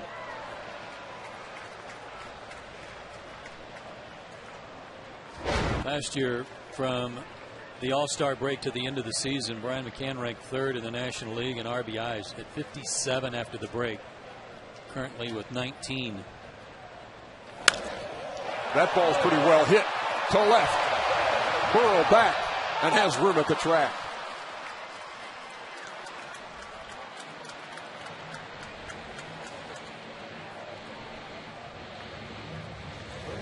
Hit that ball hard. It's like Lincecum has a plan with both Brian and Chipper, though, and that's to elevate with fastballs to see if they'll chase. And that one was up, and Brian got good wood on it. Here's Hinske. On Hens. He is struck out, rounded to first. He's had a couple of good swings against him. Really hit a laser into the seats foul to right. His last time. Boy, Hens. That'll be out of play, a ball and a strike. Tomorrow night's going to be pretty special with Tom Glavine's jersey retirement here. And tomorrow, the luncheon down at the Omni Hotel, and you're going to be emceeing that. Joe and the entire Atlanta Braves team will be there. It'll be a nice crowd on hand. Boy. They're expecting over 800 people at the banquet and the induction It's always a real treat to be involved in that, though. And we're on the air at 7:30, and the ceremony starts at 7:31 sharp tomorrow night. Hinske to the gap in right center field. That ball is gone. Happy birthday, 2-0.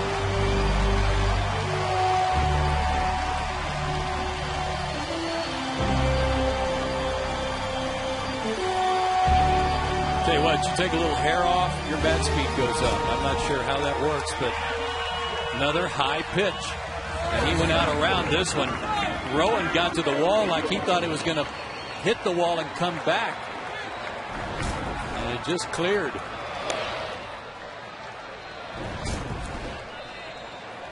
Look at the Braves bench. Jurrjens staked to a 3-2 lead. Rick, get! Come on, Rick! Thanks, I needed that. He was 0 for 15 coming in. And was 0 for 2 on the night. And then put a charge into one to give the Braves the lead. Great play at second. Sanchez throws out Anfield. Saved the base hit. Just looking at Hinske there in the dugout. Put a gold earring in his ear. Mr. Clean.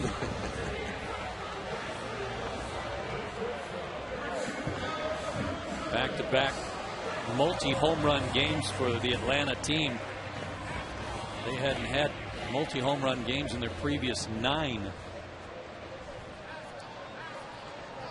So good sign for the bats. There's the guy who went deep in the second inning, Alex Gonzalez, for the second time as a Brave.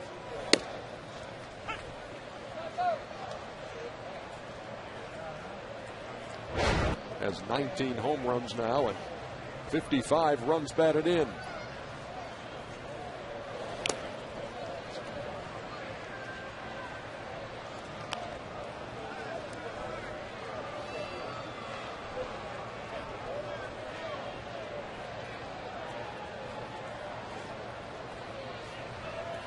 The 1-1. Behind short, Uribe calls and squeezes it for the third out. But Eric Hinske, blow out the candles, kid. It's 3-2.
Take home a free 8-ounce glass bottle of Coke. Experience a thrilling 4D theater and taste beverages from around the world. Visit the world of Coca-Cola today.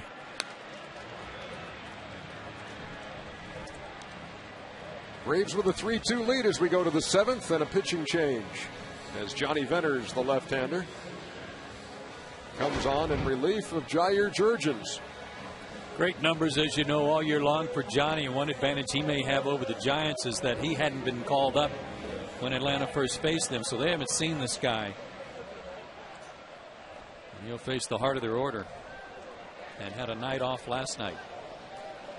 Well, I'm sure these guys all have the scouting report, but just prepare yourself for 97 miles an hour with sink. Yeah, other than that, go get him. Other than that, he's pretty standard lefty.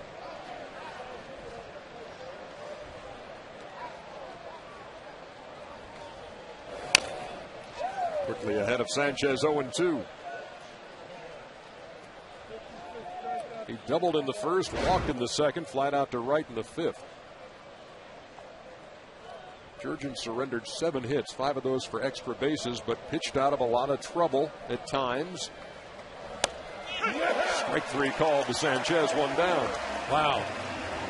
Carved him up. Here's what got the Braves on top. And what I want you to watch is this pitch was a fastball out away from him, but look at the point of contact. Out front. In front of home plate where he got his arms extended. Pitch that was up. He had been trying to get away with fastballs up all night. He didn't get away with that one.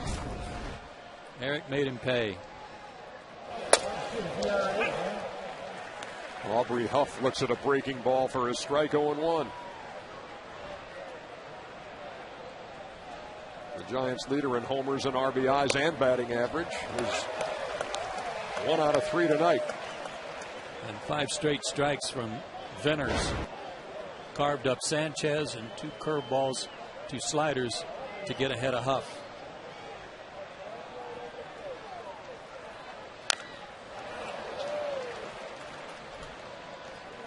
The 2 home runs tonight given up by Lincecum are noteworthy because it's the first time he's allowed a multi-home run game since July of 2008.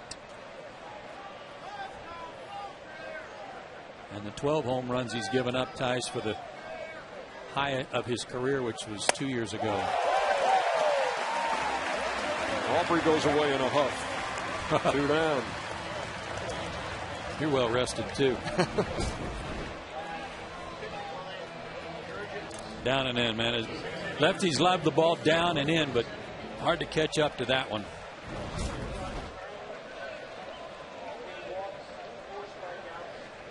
A rookie to rookie. And Venners wins it. On the tapper right back to him by Posey. They like that for an easy inning. Strikeout, strikeout, grounder to the pitcher. It's time to stretch.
Line the 2010 Green Concert in Atlanta on Friday, October 15th in the meadow of Piedmont Park. Tickets are only $55 and all proceeds will go towards care of Piedmont Park and its 53-acre green space expansion.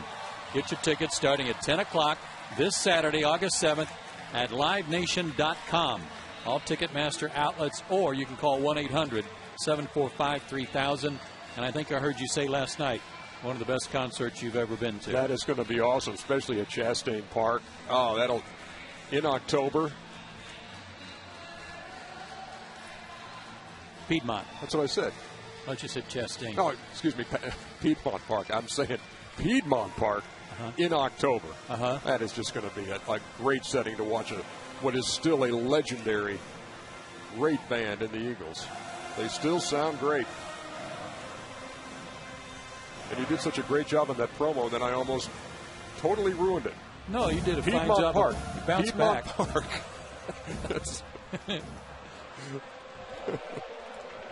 Green space. Meadow.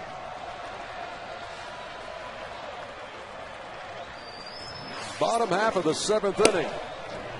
Lincecum working to Melky Cabrera. The difference in this game, a solo home run in the 6th by Eric Hinske. Little blooper into left. Good start to the 7th.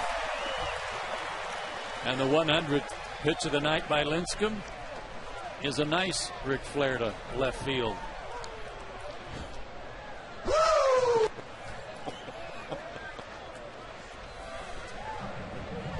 It's all in the timing. Piedmont Park, right? Yes. Well done.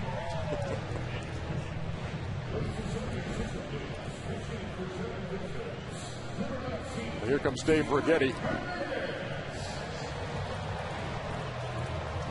to talk to Tim Lincecum, who is working here in the 7th. That was only the 5th hit he's allowed. 2 of them have been long balls by Alex Gonzalez and Eric Hinske.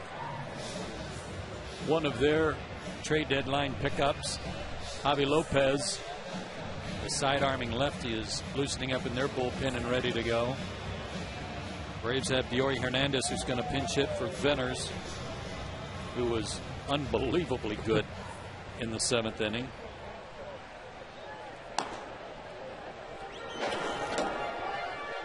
There's Lopez.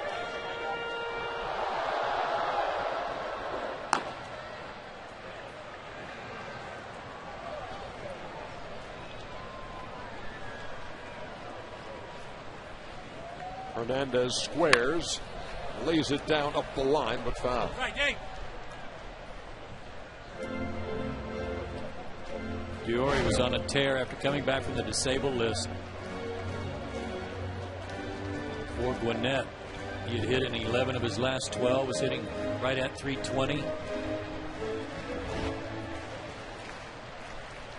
Good fundamentals, knows how to handle the bat, and Bobby asked him to try to move an insurance run into scoring position. He'll probably be asked again. Cabrera dances back to first. He's there with a leadoff single as the Braves try to add to their 3-2 lead here in the 7th.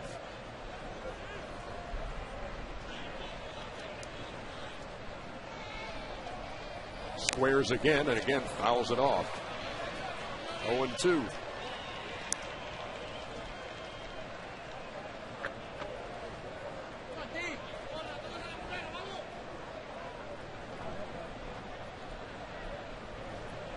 Looks like Takashi Saito will be the next Braves pitcher. He worked an inning last night.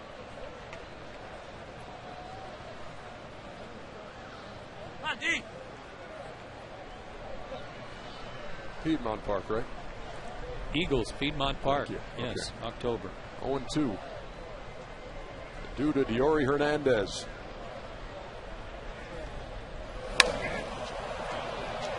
Well, that didn't go well. No, it didn't. That will be strikeout number 7 for Lincecum. So now you'll have to find a different way to manufacture one. And Omar might be just the guy. He probably elects to hit and run. Melky's 5 out of 6 in stolen bases, but if he wants to run on Posey, he's going to have to get a good jump on Lincecum.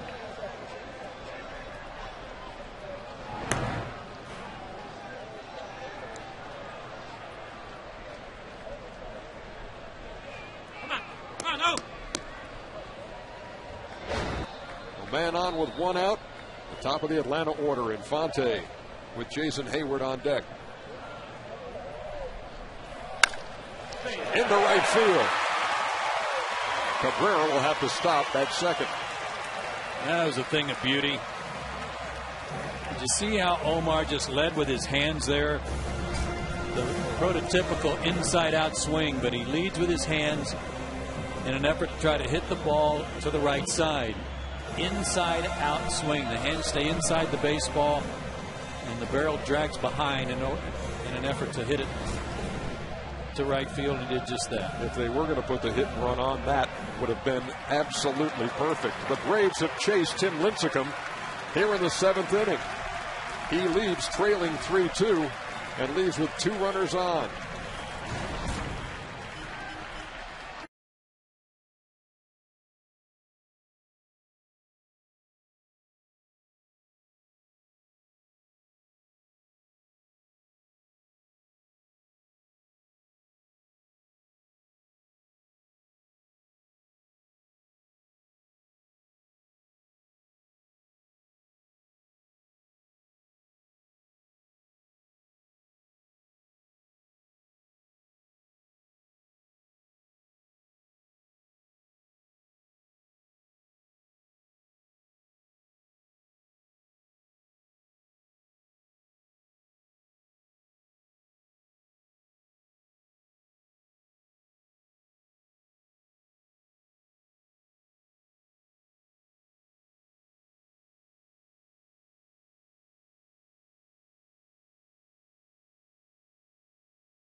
With a very special Braves Hall of Fame induction ceremony. Now, the stars are going to be out in force tomorrow night.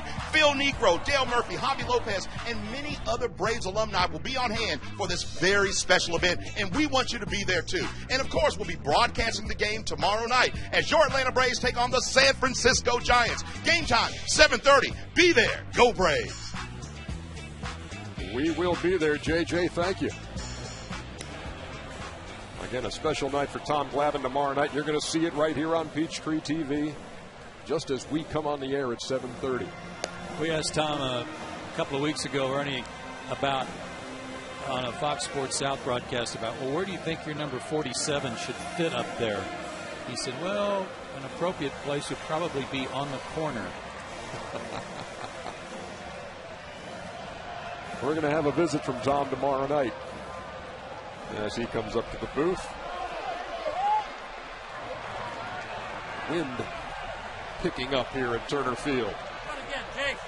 Tough duty here for Jason. Side armor.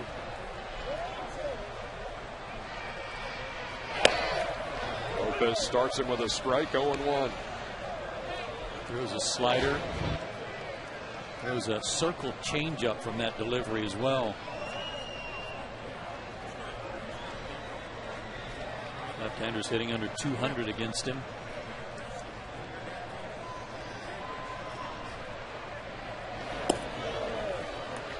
Took something off and missed a ball and a strike.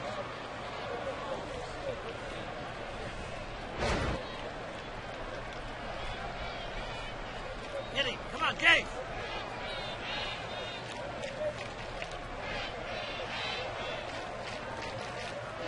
Runners leading from first and second. Hayward bounces it to first. They get the force at second, but that's it. They're at first and third with 2 down. Good decision by Aubrey Huff. I'm not sure that Lopez is going to be able to beat Hayward back to the bag at first, but Huff, with his momentum going towards second base, made the flip there for the force out.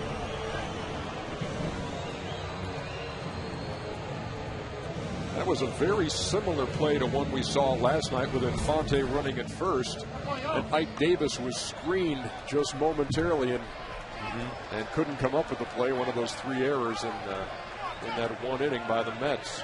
But Huff handled that and got the force. So here's Chipper, who turns around and hits right-handed against the lefty Lopez. A lot of folks thought the Giants would go after a bat before the deadline. They added this arm to the pen. I think they tried. I think they really did want to make a run at Adam Dunn. It didn't materialize. But Jeremy Affeldt, who is one of their left-handed guys and a setup guy and a good one, has been battling some injuries and is on the disabled list right now. And Lopez certainly has helped fill that void for Bruce Bochy. So Affeldt today kind of all wrapped up. He's had problems with the left side. Chipper's in an 0-2 hole with runners at first and third. Boy. Braves 0 for 5 again with runners in scoring position. Chipper's 0 for 2. The team 1 for 22 in the last 3 games. That's not getting it done. Luckily, they've hit the long ball a couple of times tonight, and that's been the difference. It's 3-2, and they're trying to add to it here in the 7th. Davies. Getting tipped.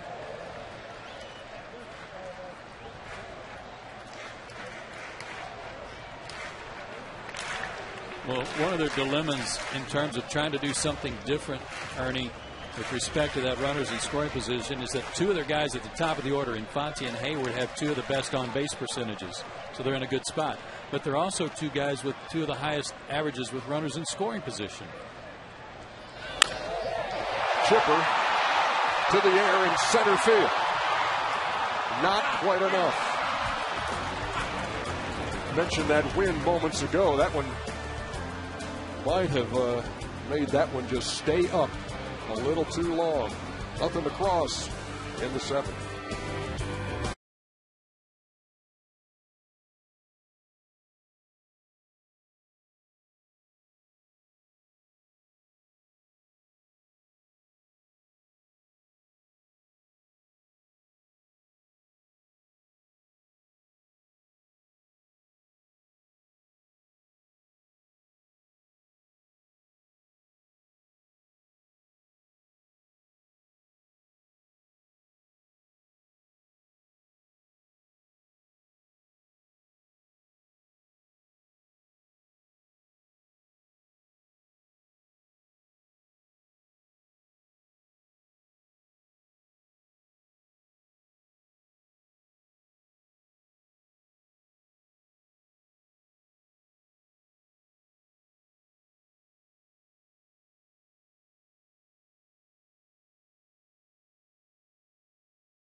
Reliable customer care, including pest and termite inspections and customized treatment. Visit callactivetoday.com.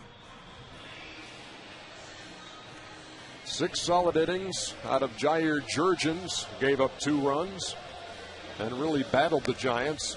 A sterling 7th inning by Johnny Venters, and now the ball in the hands of Takashi Saito here in the 8th.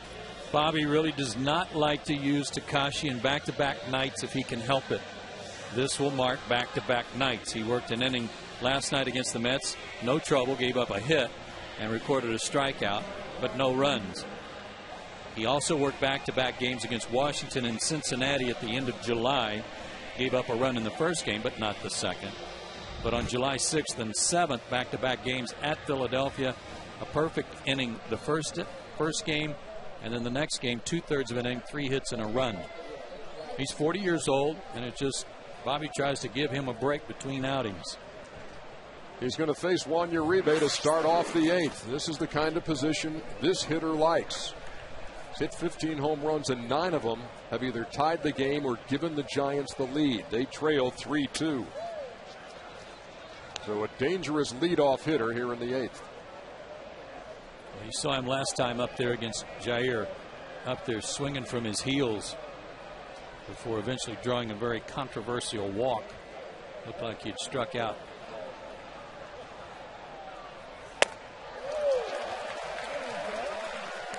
That's a tough pitch to hit right there, 1-1.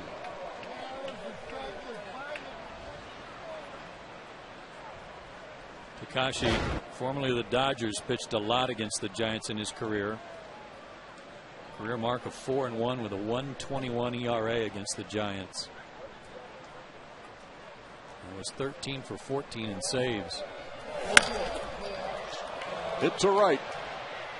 Plenty of room for Jason Hayward. 1 down.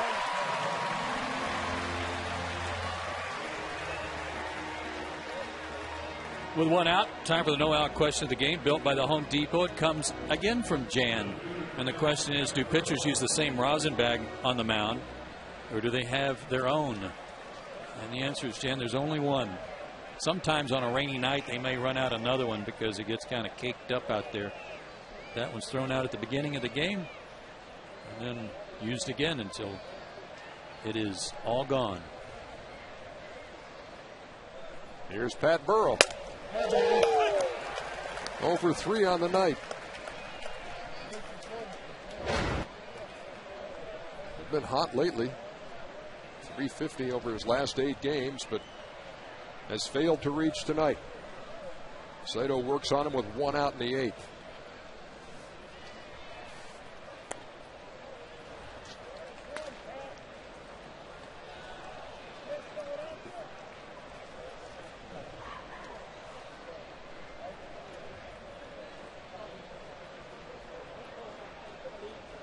Got some guys at the plate who can hit the ball out of the park.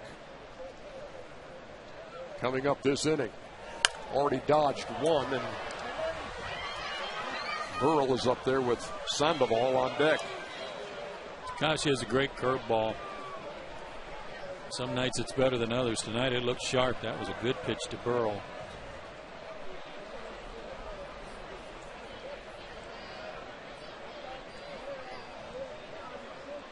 Even though we had some cloud cover at the beginning of the ball game that helped a little bit for these players, it's still a very uncomfortable, warm, muggy, humid night. Braves did not hit on the field again today to stay out of the heat. The Giants did hit. Here comes the 1-2. Fly ball. That should be routine as well. And you talk about that wind. Rick Ankiel had to change course, hustle in to make that play. Yeah, I thought the ball Chipper hit had a chance to get out were it not for that wind that suddenly got up, blowing in from left center field. Really held his ball up. I was going to say, we have not seen the flag starched out like that in a while here. No. There's not been a whole lot of air movement on these summer nights at Turner.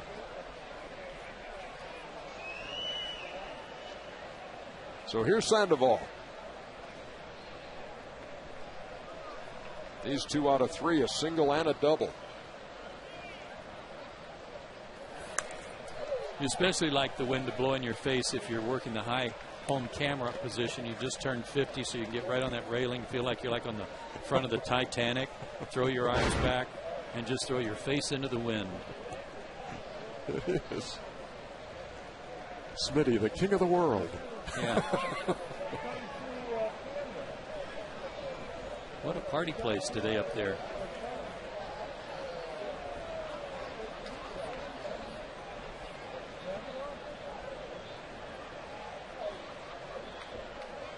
Saito has one he wants.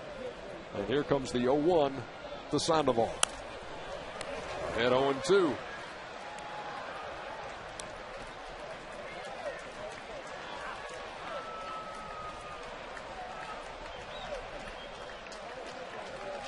Nine pitches, 7 strikes. The ball that Burrell popped up was a 93 fastball. So even on a back-to-back night, he's got good stuff tonight.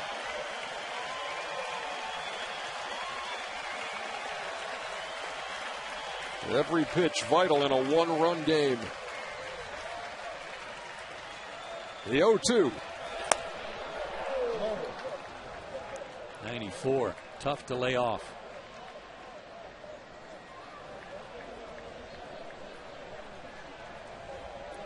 We mentioned at the start of the show tonight that Kenshin Kawakami had agreed to go to Gwinnett and pitch. He'll make 4 starts down there, as you mentioned, Ernie.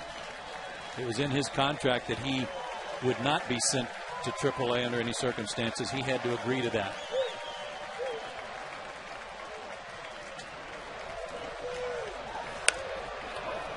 Just a little blooper in the infield, and Chipper with the acrobatic play right in front of Alex Gonzalez. Sounded like he hit that ball with a Sports Illustrated. Jump.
He's been taking some ballet lessons, and it paid off for him there.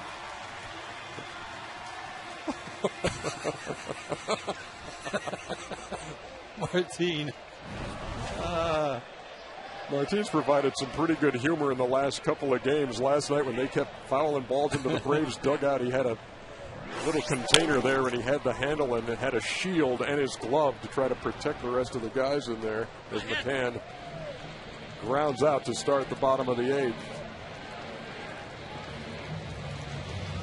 Hey, how about those Marlins? They trailed 2-0, but not now. Tulowitzki back with the Rockies and playing well. Scoreboard watching, just part of the drill this time of year. It's fun. Braves with a 2-game lead over the Phillies going into this game.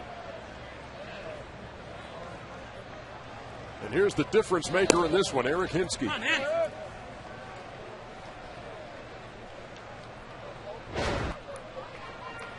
Well, you see that 6th inning. A solo home run with 1 out, but broke the 2-2 tie. That came off Tim Lincecum.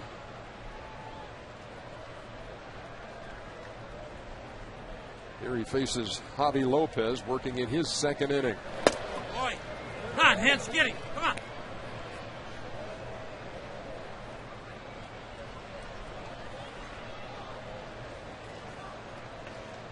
That home run broke an 0-for-17 drought. Came at just the right time.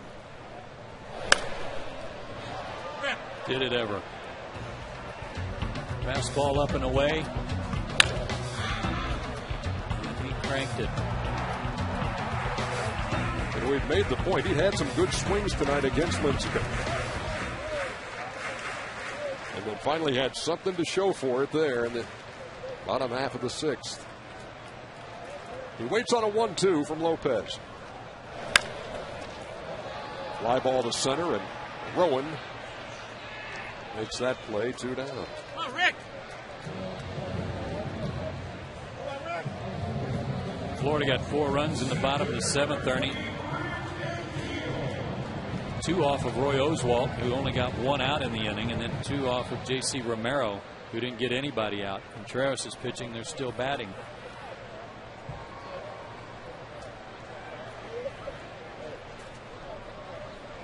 Here's Rick Ankiel with 2 down. Rip, get.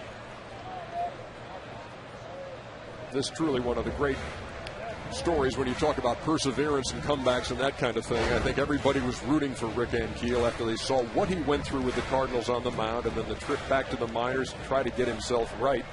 Still tried to remain a pitcher in that trip to the minors, and then became an outfielder. And when he came back to the bigs and homered, and that's one of those special goosebump moments that you don't forget. Boy, great story. Great story. He's happy to be here, thrilled to be here. Like I said, he can do a lot of things to help you win. With the glove, with his arm, with his feet, and certainly with his bat. Tap towards second. And that's a 1-2-3 inning in the 8th. We're going to the 9th. Got to hold them Braves. It's 3-2.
Harry pregame, then run the bases after the game. Upper level tickets are only $5 for kids at braves.com/summer. I think you could add to that and just say and run the bases with Sid Bream. Wouldn't that be something? Wow. Yeah. Or do your best Sid Bream impression when you get to home plate. That would be outstanding. All right, here we are in the 9th inning. Billy Wagner is on. He's let a couple get away recently, 2 of his last 5. Aaron Rowan, 2 for 9 against him.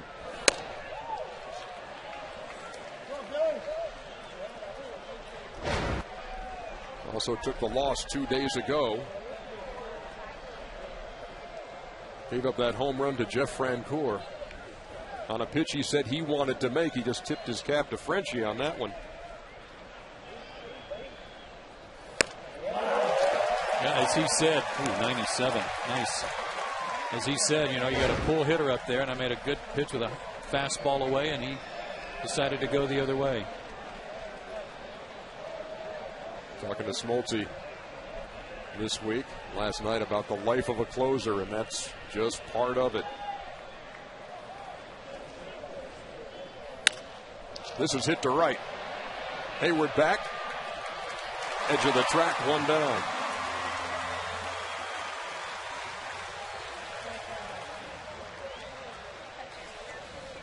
Here's Edgar Renteria to pinch hit here in the 9th. Well, April 9th, yeah, Ernie, it was after Eugenio Velez had hit a double off the wall, and then Renteria came up and hit a slider out.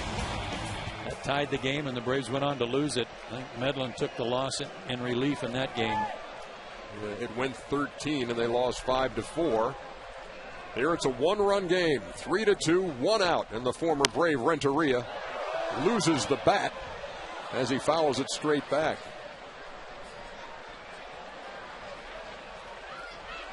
Second time this week we've seen a ball go into the stands. Looks like everybody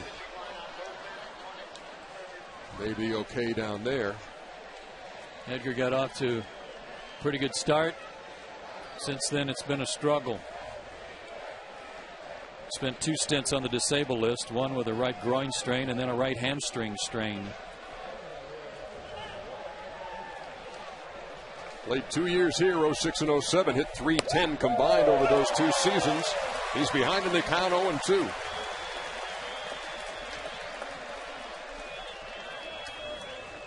Good live fastball tonight.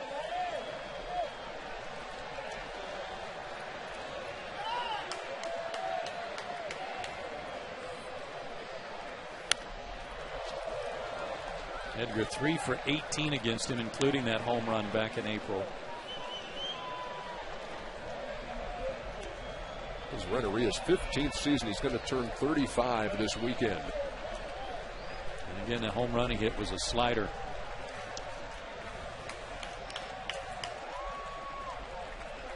Wags ahead, 0-2. Here it comes. Ran it inside, almost clipped his shirt. 99.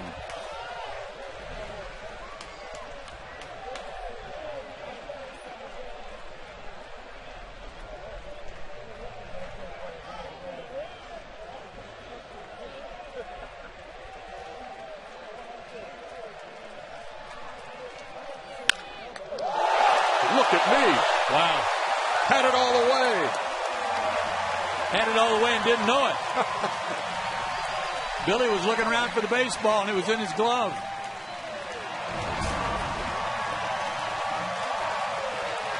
Where'd it go? Oh, I got it.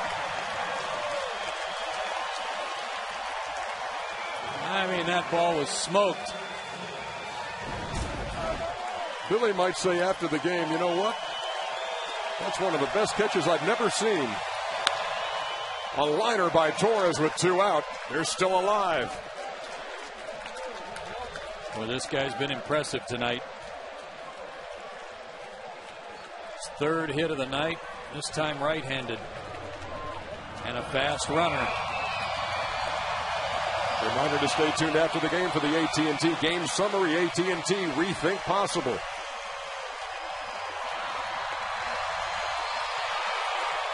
So the tying run is at first. Freddie Sanchez at the plate. 1 ball and no strikes. I don't think anybody is sitting right here at Turner Field. Braves trying to take game 1 of a 4-game set.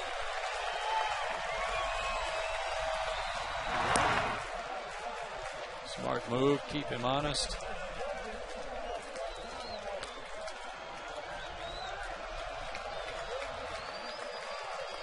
Wagner trying to shut the door, save it for Jurrjens. The 1-0 to Sanchez. Driven to left.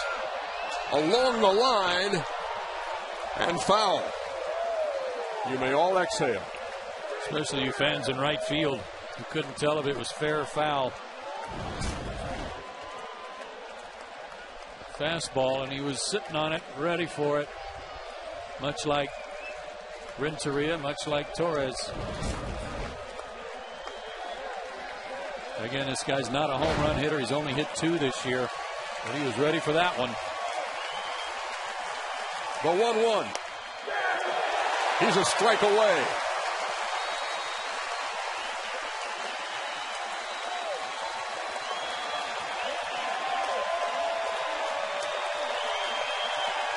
The Braves a pitch away and out away from having the best record in the National League.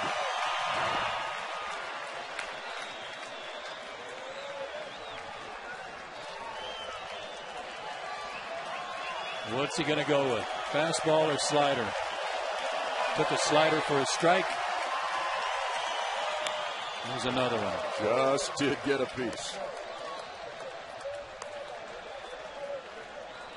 Brady Sanchez is always a pretty cool, calm customer up there, but he looks pretty hyped up right now, especially after pulling that one into the bullpen.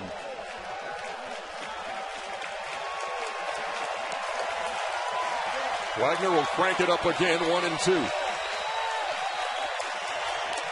Ball game. Billy Wagner comes on and gets it done. The Braves are 62-46. Nobody in the NL has a better record, and they take game one of a 4-game set with the Giants. Big old roundhouse breaking ball there. Took a little off, had Sanchez out front. He did foul tip it, but Brian McCann hangs on, and the Braves take the first game against the Giants and beat Tim Lincecum. Big game right there and a big win. You get 3 more games like this. That is worth the price. We'll be back.